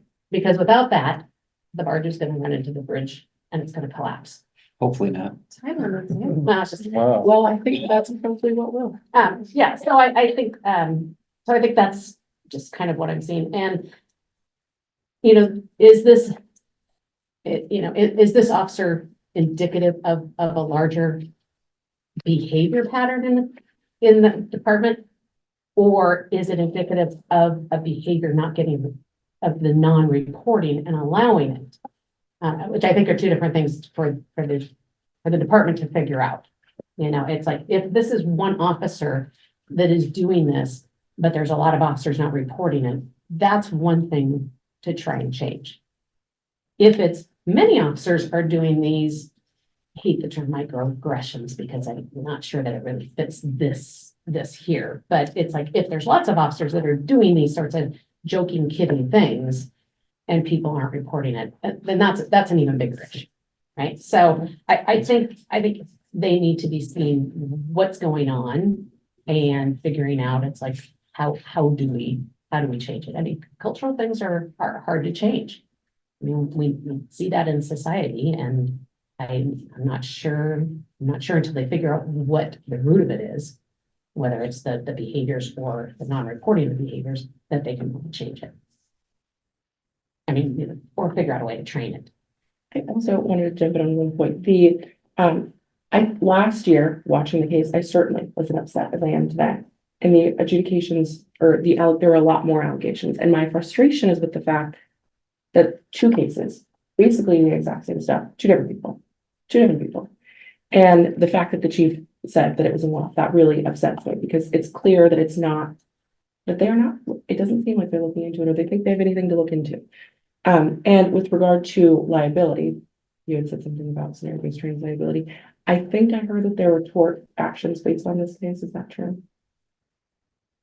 I don't know. I don't Well, remember what's in out. if there isn't, well, if there is, I think that's a good thing, because the whole point of the civil justice system is to hold people accountable. And I hope that whatever the outcome of this case is, that it's painful enough, the department finally decides to turn, to change, to do something different. Thank you. I was thinking more about the person that we're investigating. Yes, I took it a different way. Okay, no, and I appreciate the flip side of it. It's always good to hear. Alan? I started. We're on the last. I would like to make note of the time. It's 7:17. We're overtime by a good amount. And I want to say, thank you for everyone's, patience, butt strength, the strength to remain seated and dignified in a really difficult discussion. We are going to start with Clay on a round of discussion that is adjudication recommendations. Ugh, okay. Well, I think we've talked around this issue a lot, and the sergeant's adjudication that is in the line of what is that called? Chain of command?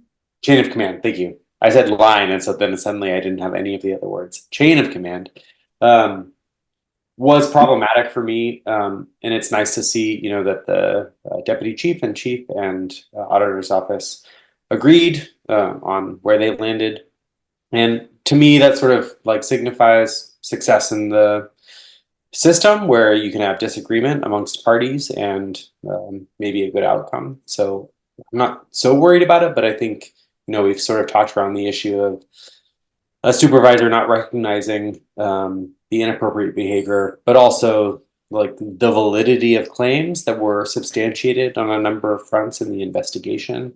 And the report of the adjudicator read a little bit sort of thin, and as if they were sort of passing through some of the allegations. So that concerned me a little bit. In the end, I agree with I forget, we made the decision like a year ago to do something where at the end we're going to say we agree with all the adjudications, right? We're just talking generally right now, but I agree with the final adjudications. And yeah, I'm not sure what to think of the supervisor's take on the behavior, it seems like part and parcel of the culture that we're all discussing. That I think Bernadette was also talking about, you know, is it that there's many actors who are doing these sorts of actions, or is it one actor or two actors, or like sort of one-offs, but a lot of people are just like saying that's okay, and that's also bad. That's also something that needs to be addressed, especially when it becomes part of the chain of command and when it becomes part of the record for adjudication. So I think that's all I'd say about that. But my recommendation is that on allegations 1 through 8, sustained. And it seems pretty clear. And I also want to just reiterate that her Deputy Chief Adams reading of allegations 3 and 4. I just want to just read from again. The investigation clearly shows that Officer A indicated in his interview that he had commented on witnesses' leggings as opposed to uniform pants. So it wasn't just about a uniform. It wasn't a standard check your uniform thing. It went beyond that. And the discrepancy was noted was that officer directly from Deputy Chief Officer in his interview by stating, quote, it was fine. It was more of just having fun with her. So it wasn't just about the uniform. It went beyond that. Thank you, Carolyn. I have a question for the brilliant legal minds of the room. So when you're in a trial case thingy, like, right? The jury has to find them guilty beyond doubt, right? What's the phrase? In a criminal case, the standard of proof is beyond a reasonable doubt. Okay, in this case, it's not held to that standard. It's a preponderance of evidence. More likely than not. A preponderance is just a tip of the scale, 51-49. Okay. Yeah, just has the tip in the favor of it. I feel like that is maybe where the chain of command stumbled. I feel like maybe he was trying to find, or he was saying like, we can't say this beyond a shadow of a doubt. And he took it upon himself to do that. I think it's absurd though. And that especially in allegation 7, he wrote something about how there's no way to know if calling this person ball handles was sexualized. It's a sexual organ. Like if you're talking about balls in this way, which is the context of the skit, and you're referring to their hands as ball, I don't know. There's no other way to take it in my mind. So I appreciate that GEC Adams wrote, I do find based on the preponderance of evidence, the comments by Officer A were sexual in nature and that it violated policy. So thanks for that definition. We'll get to it later, but I agree with the sustained of all of them. Thank you, Carolyn. I always make it clear when I'm done. I've said that I agreed with what the chief had wrote. I thought it was well written. I appreciated the fact that he used the preponderance of the evidence standard. And I think that is probably where the chain of command might have stumbled, as you said. I think Jose asked a good question earlier about what kind of trainings you're getting. And I think, maybe not you, but sergeants, it might be helpful to have a training for them about what the standard is and just what the standard is. I think that would be helpful. Before we adjudicate, I've said everything that I've brought up, every topic that I wanted to bring up, except one last one that Carolyn brought up at the end. And this goes back to being uncomfortable ourselves about going into the police department where we go to have trainings. I told Carolyn my classes were taking a field trip there next week. And it's like, why would we do that? It's not a safe building. But so the last incident that I want to talk about was where that family member was brought in. So just, I guess we've all read it, but I'm sharing it for the record. Remember not to do identified. Yes, so there was an officer who had a family member who wanted to be a community service officer, which is like a volunteer type position. And even though she had some hesitation, like she knew that she was bringing her into a probably unsafe and sexually hostile environment. Brought her anyway, because I'm not faulting her whatsoever. Brought her anyway. They go into the car and he says something along the lines of, "I'm going to be your uncle." Very inappropriate. And this is to her family member. After that happens, the family member, somebody who's a family member with somebody in law enforcement, somebody who wants to be in law enforcement themselves, withdrew their application and said, and I quote, "They're all pigs." That's a stark comment to hear. And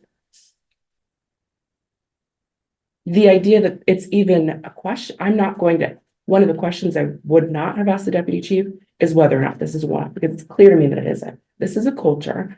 I think it was aptly described once to me about this case. It's repeated betrayal. This keeps happening. It's not a one-off. It's not one person. And it's really disgusting behavior that is unbecoming of a police officer and does not encourage community participation, does not foster trust. So that is. Thank you. I have a hard time with getting to the place where Carolyn and Monique are, that saying it's not safe to go to EPD. I recognize why it might not be for some people. And I feel like if you have the strength and the fortitude and the power, you should go and see it for yourself and call it out the first time if there's anything going on. Because I think that's what's happened is that people have seen it. And if you don't call it out the first time, then it's like you've kind of accepted it and it makes it harder to call out. It's kind of like, oh, I should have said something. Oh, I didn't. And then it happens again. It's like, oh, well, now it's going to be really awkward to say something. And I think that's what it is I think it's going into those situations and trying not to be, scared that something bad is going to happen. I think the most likely thing to happen is, somebody's going to make some kind of crude comment and you just have to turn and shut it down. And maybe that's just because I'm just the old lady in the room and I just, I have brothers that I tell to shut up all the time. And I've been around plenty of men of this behavior that I have no problem saying, you need to just stop.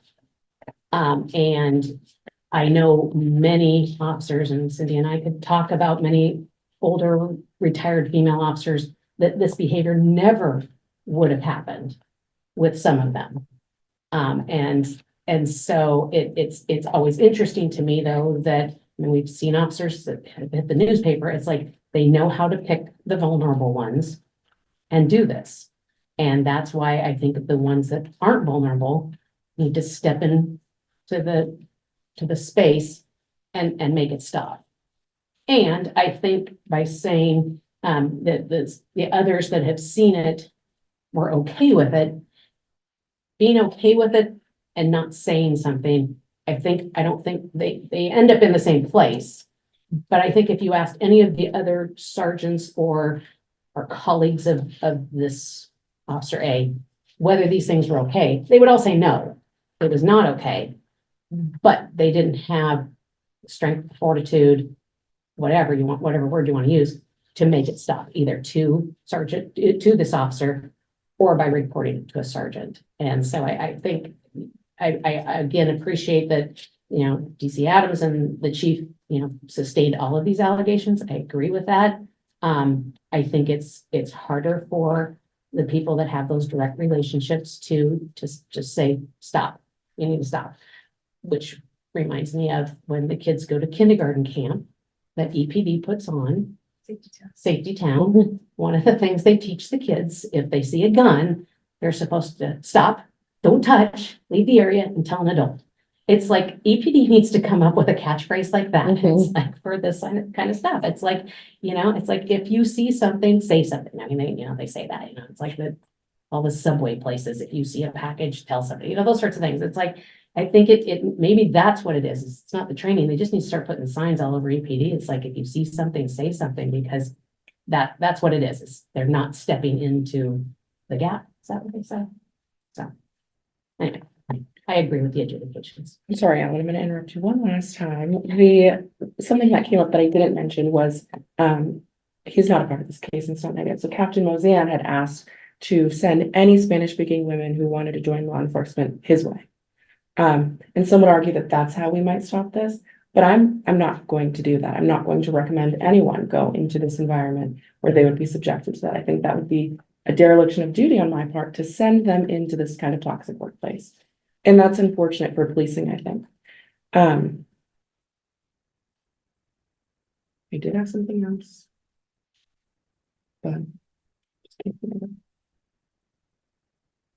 Okay, well, I'm gonna begin by saying that it makes me sad that you don't feel safe, that you can go into the Eugene Police Headquarters, and not because I think that it's a stellar department with no faults or flaws, but we really are fortunate in this town to have a lot of dedicated men and women interested in our community and doing good police work and policing for us, and that not everyone and not everything's good or anything, but as a member of the Civilian Review Board of the City of Eugene, like you should feel that you can walk into that building, and I would go with you. I don't know if anyone else here, but if you want to sit down with the chief and talk about why you don't feel safe, I would go with you. And I'm sure, you know, I can't volunteer anyone else, but it's just not like, with all the really terrible police departments in the country and terrible things that happen, I'm so thankful every day that, you know, I don't worry about, we don't have criminal gangs, we don't have, you know, we have so much that, and yes, this is terrible behavior and toxic and needs addressing, but just on the issue of. I'd say thank you. And one other thing, this was the thing that I'd forgotten, was while this is not a one-off case, I'm sure that the overwhelming majority of officers wouldn't act like this, don't think that this is okay. But the problem for us is that generally you're all wearing the same uniform, you're driving the same cars past children.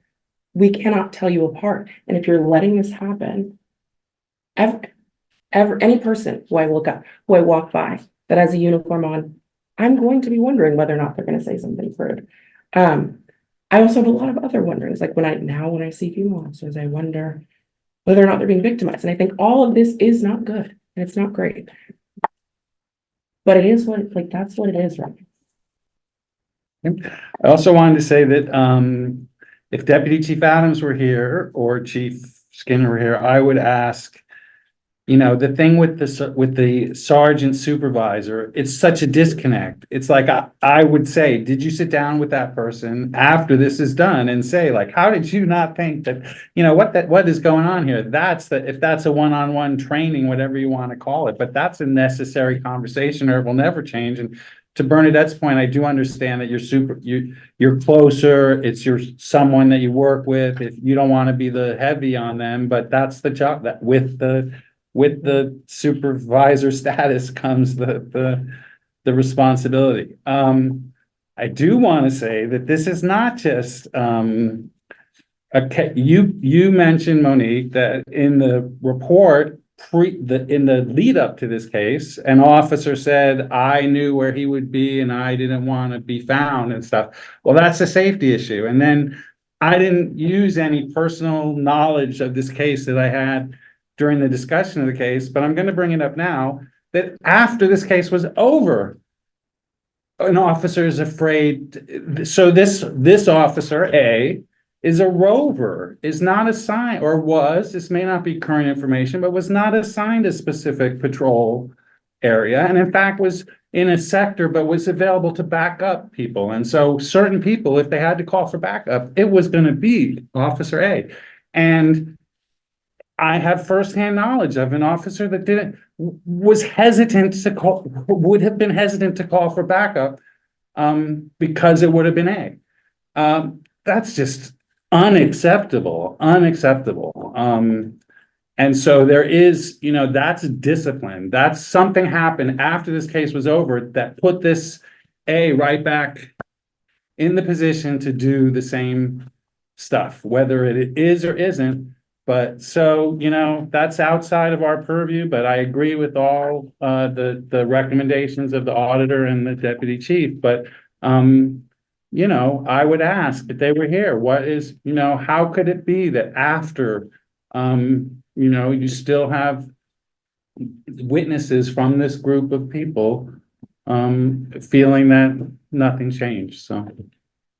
If Thank you, Al. DC Adams were here, I would ask him if Officer A is still employed with the EPD. And he would answer that. Is there somebody here? Would he answer that? He would answer that. He's done it before. Oh, okay. Not, can anybody answer that? Okay, it's not gonna be answered. Can we ask it at the next question? I think we should move on to Clay, for adjudication recommendations. I thought he started. Oh, did he? Yeah. He's Think we- Yeah, I think. It is time. I think did we all agree? Agree. Everybody. Agree, everybody the agrees. Adjudication. Yes. Do we want to take a break or do we just want to roll? I mean, we Anybody just would- have auditors report and closing comments. I'm just saying, we could. Public comment. That's fine. And public I mean, comment. let's start right now with public. We should roll. comment. Okay, the next thing on the agenda is the auditor Roll report. Tide.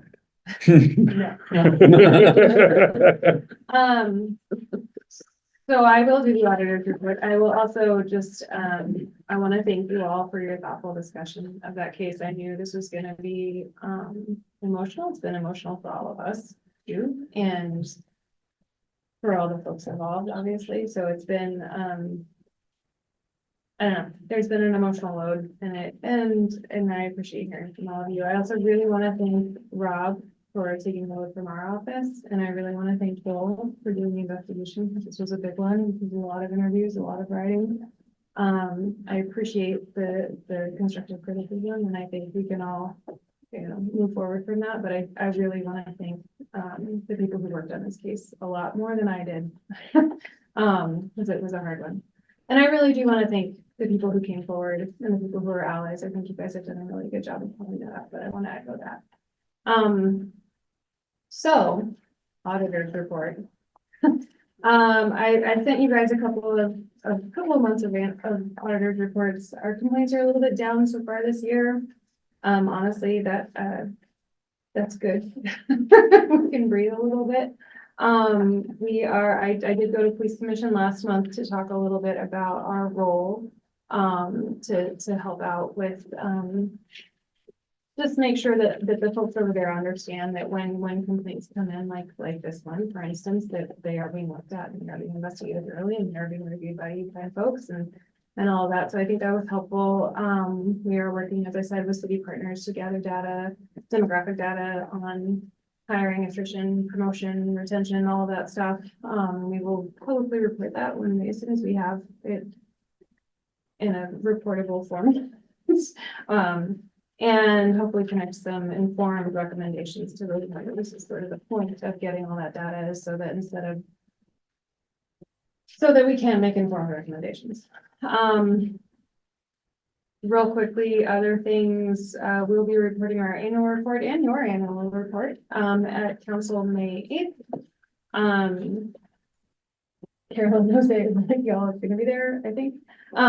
We'll figure that out later. But yeah, so that report will be going out, and then so once that's out, I will send it to you all. If you want to chat about that for the May meeting, we can, but I think right now we're hoping to do a training on crowd control topics, which was requested last time. We couldn't fit it into this meeting. And then real quickly, I've talked about the increase in vehicle pursuits last year, and we're working on a pursuit report, and they just kept happening. So we're gonna envelop the pursuits data and analysis into the annual report, so we can get that moving forward. And you guys can see what all the work that we did on that. I think that's the main stuff. Do you all have any questions for me? All right. Okay. It's closing comments time. Can we public comment first? Because I think, just because if there is gonna be public comment, I mean, sometimes it's helpful for us to be able to respond to it, but maybe we don't have any public. We're still gonna do public comment.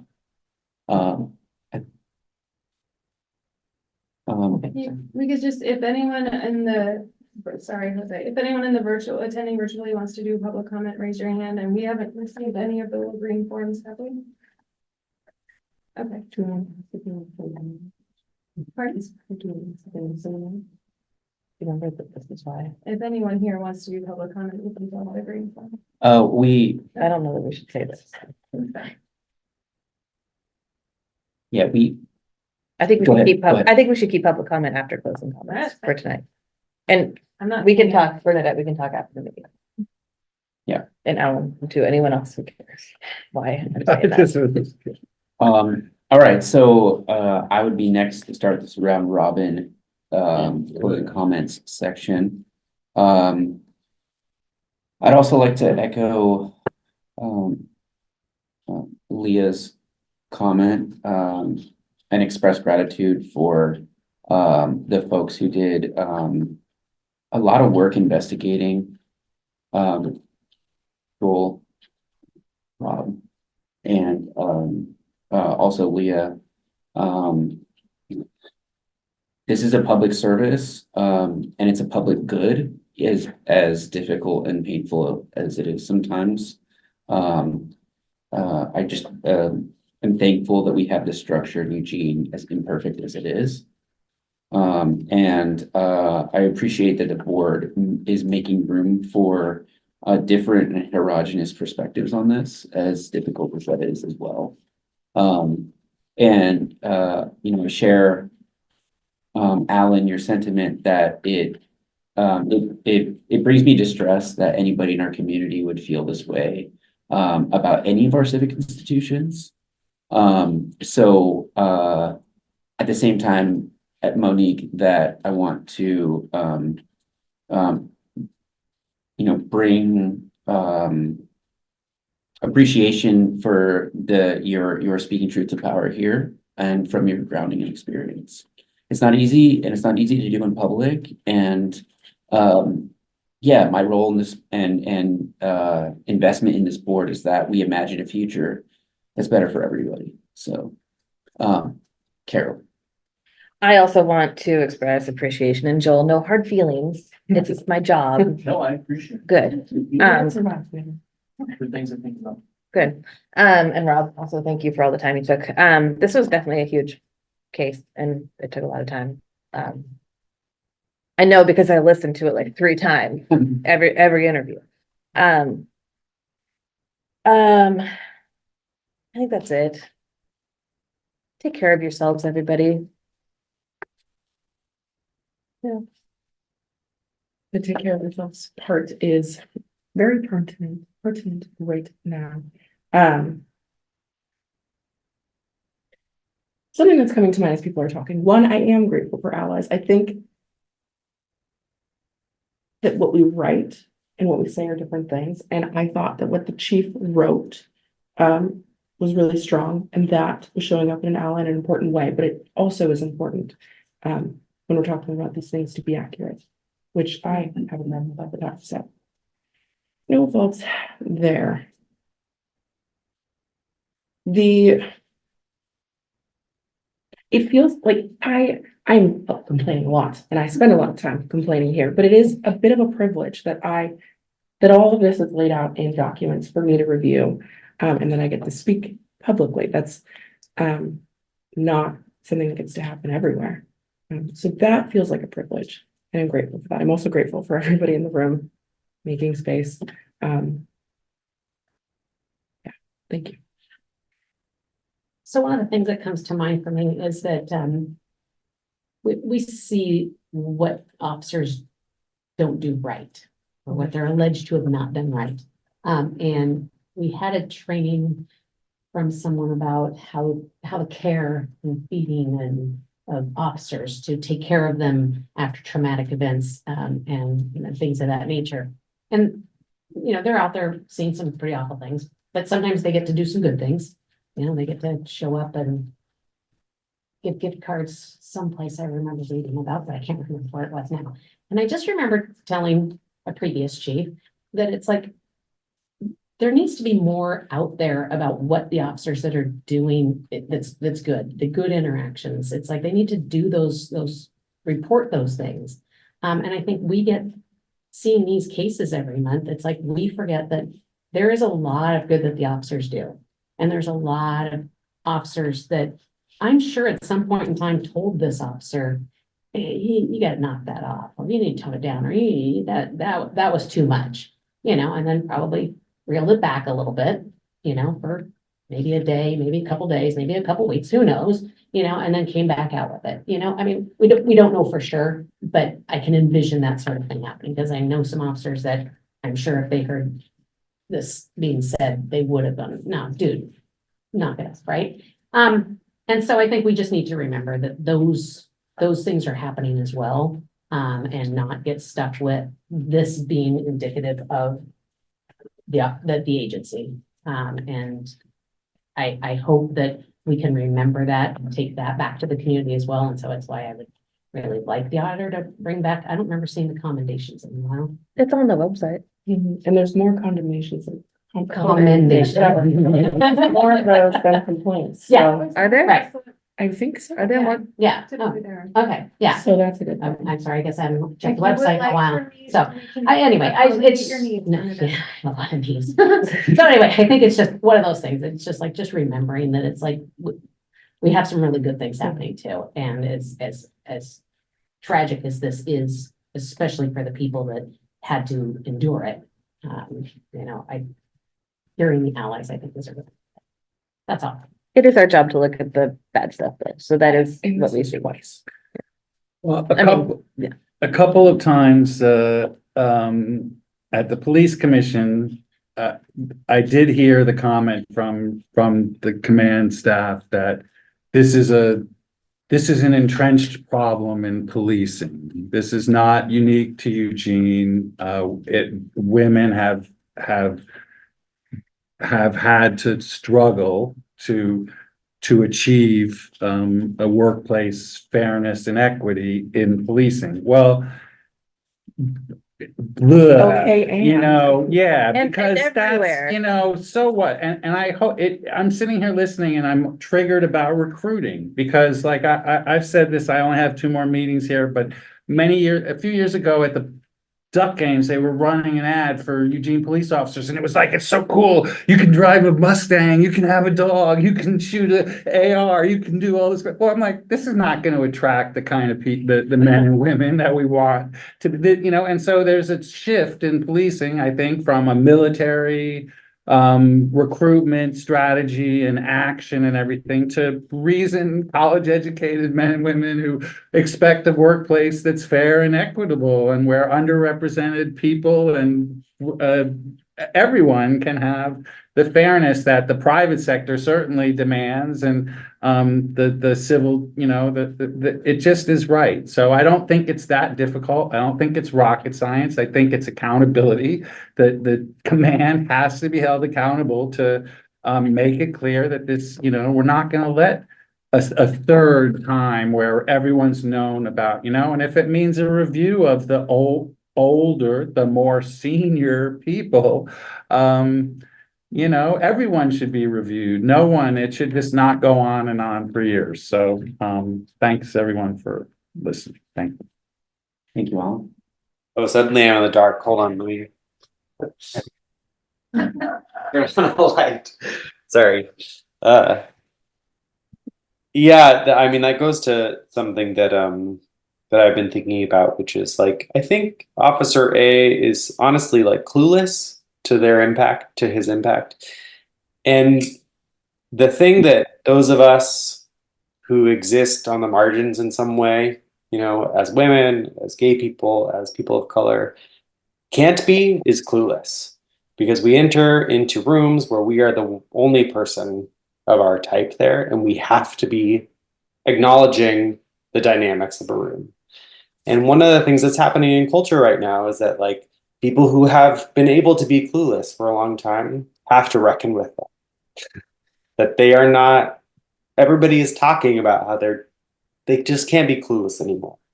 And that, I mean, this is an old conversation, but I think as a culture, an organization has to reckon with that also. And how you help people who might have been clueless for a long time because they enjoyed this sort of power dynamic, come along, especially if they're good police officers, if they are trying to do the right thing. You know, maybe that's, in this case, it's a little egregious, but maybe there are others who aren't fully acknowledging the impact that they have on other people. They need to be supported in moving along into today, where we are trying to have a more welcoming environment for the rest of us. And the secondary thing to that is that I wonder what, you know, for example, I think it's Officer B is the reporting party. Is that right? Officer B probably wants a police department that is welcoming, that is safe for his female colleagues. And that's one of the reasons why he stepped up. And I would think that that can be a motivating factor. Like, how do you want to be perceived as a law enforcement officer? Because like Monique said, it's hard to differentiate when you have one representative who is going to create a bad name for a broader group, as many of us might know in other realms. So I think that's one motivating factor that the police can think about, is like, what are the values that you hold dear as a police officer? And are you willing to stand up for those so that people recognize that you value integrity and you value respect of other people and you value dignity? So, I mean, that's my 2 comments. Well said, Clay. Thank you. We're gonna move on to public comment now, and I'm gonna read from our script that gives us some parameters for this I moment. don't think we need to unless they request, right? Do No? we have any public comments? There's 3 folks in the chat And and also a couple of visitors here, so But no one's raised their hand, right? no one's raised their hand. Okay. If anyone is having technical issues with raising their hand and they do want to submit public comment, please email that to policeauditor@eugene-or.gov and we will distribute that to the CRB and include it in the minutes. Otherwise, I think we can move forward. Great. It's 7:51. 39 seconds and we're gonna adjourn. Thank you. Thank Thank you. Bye, Clay. Bye. Might be careful for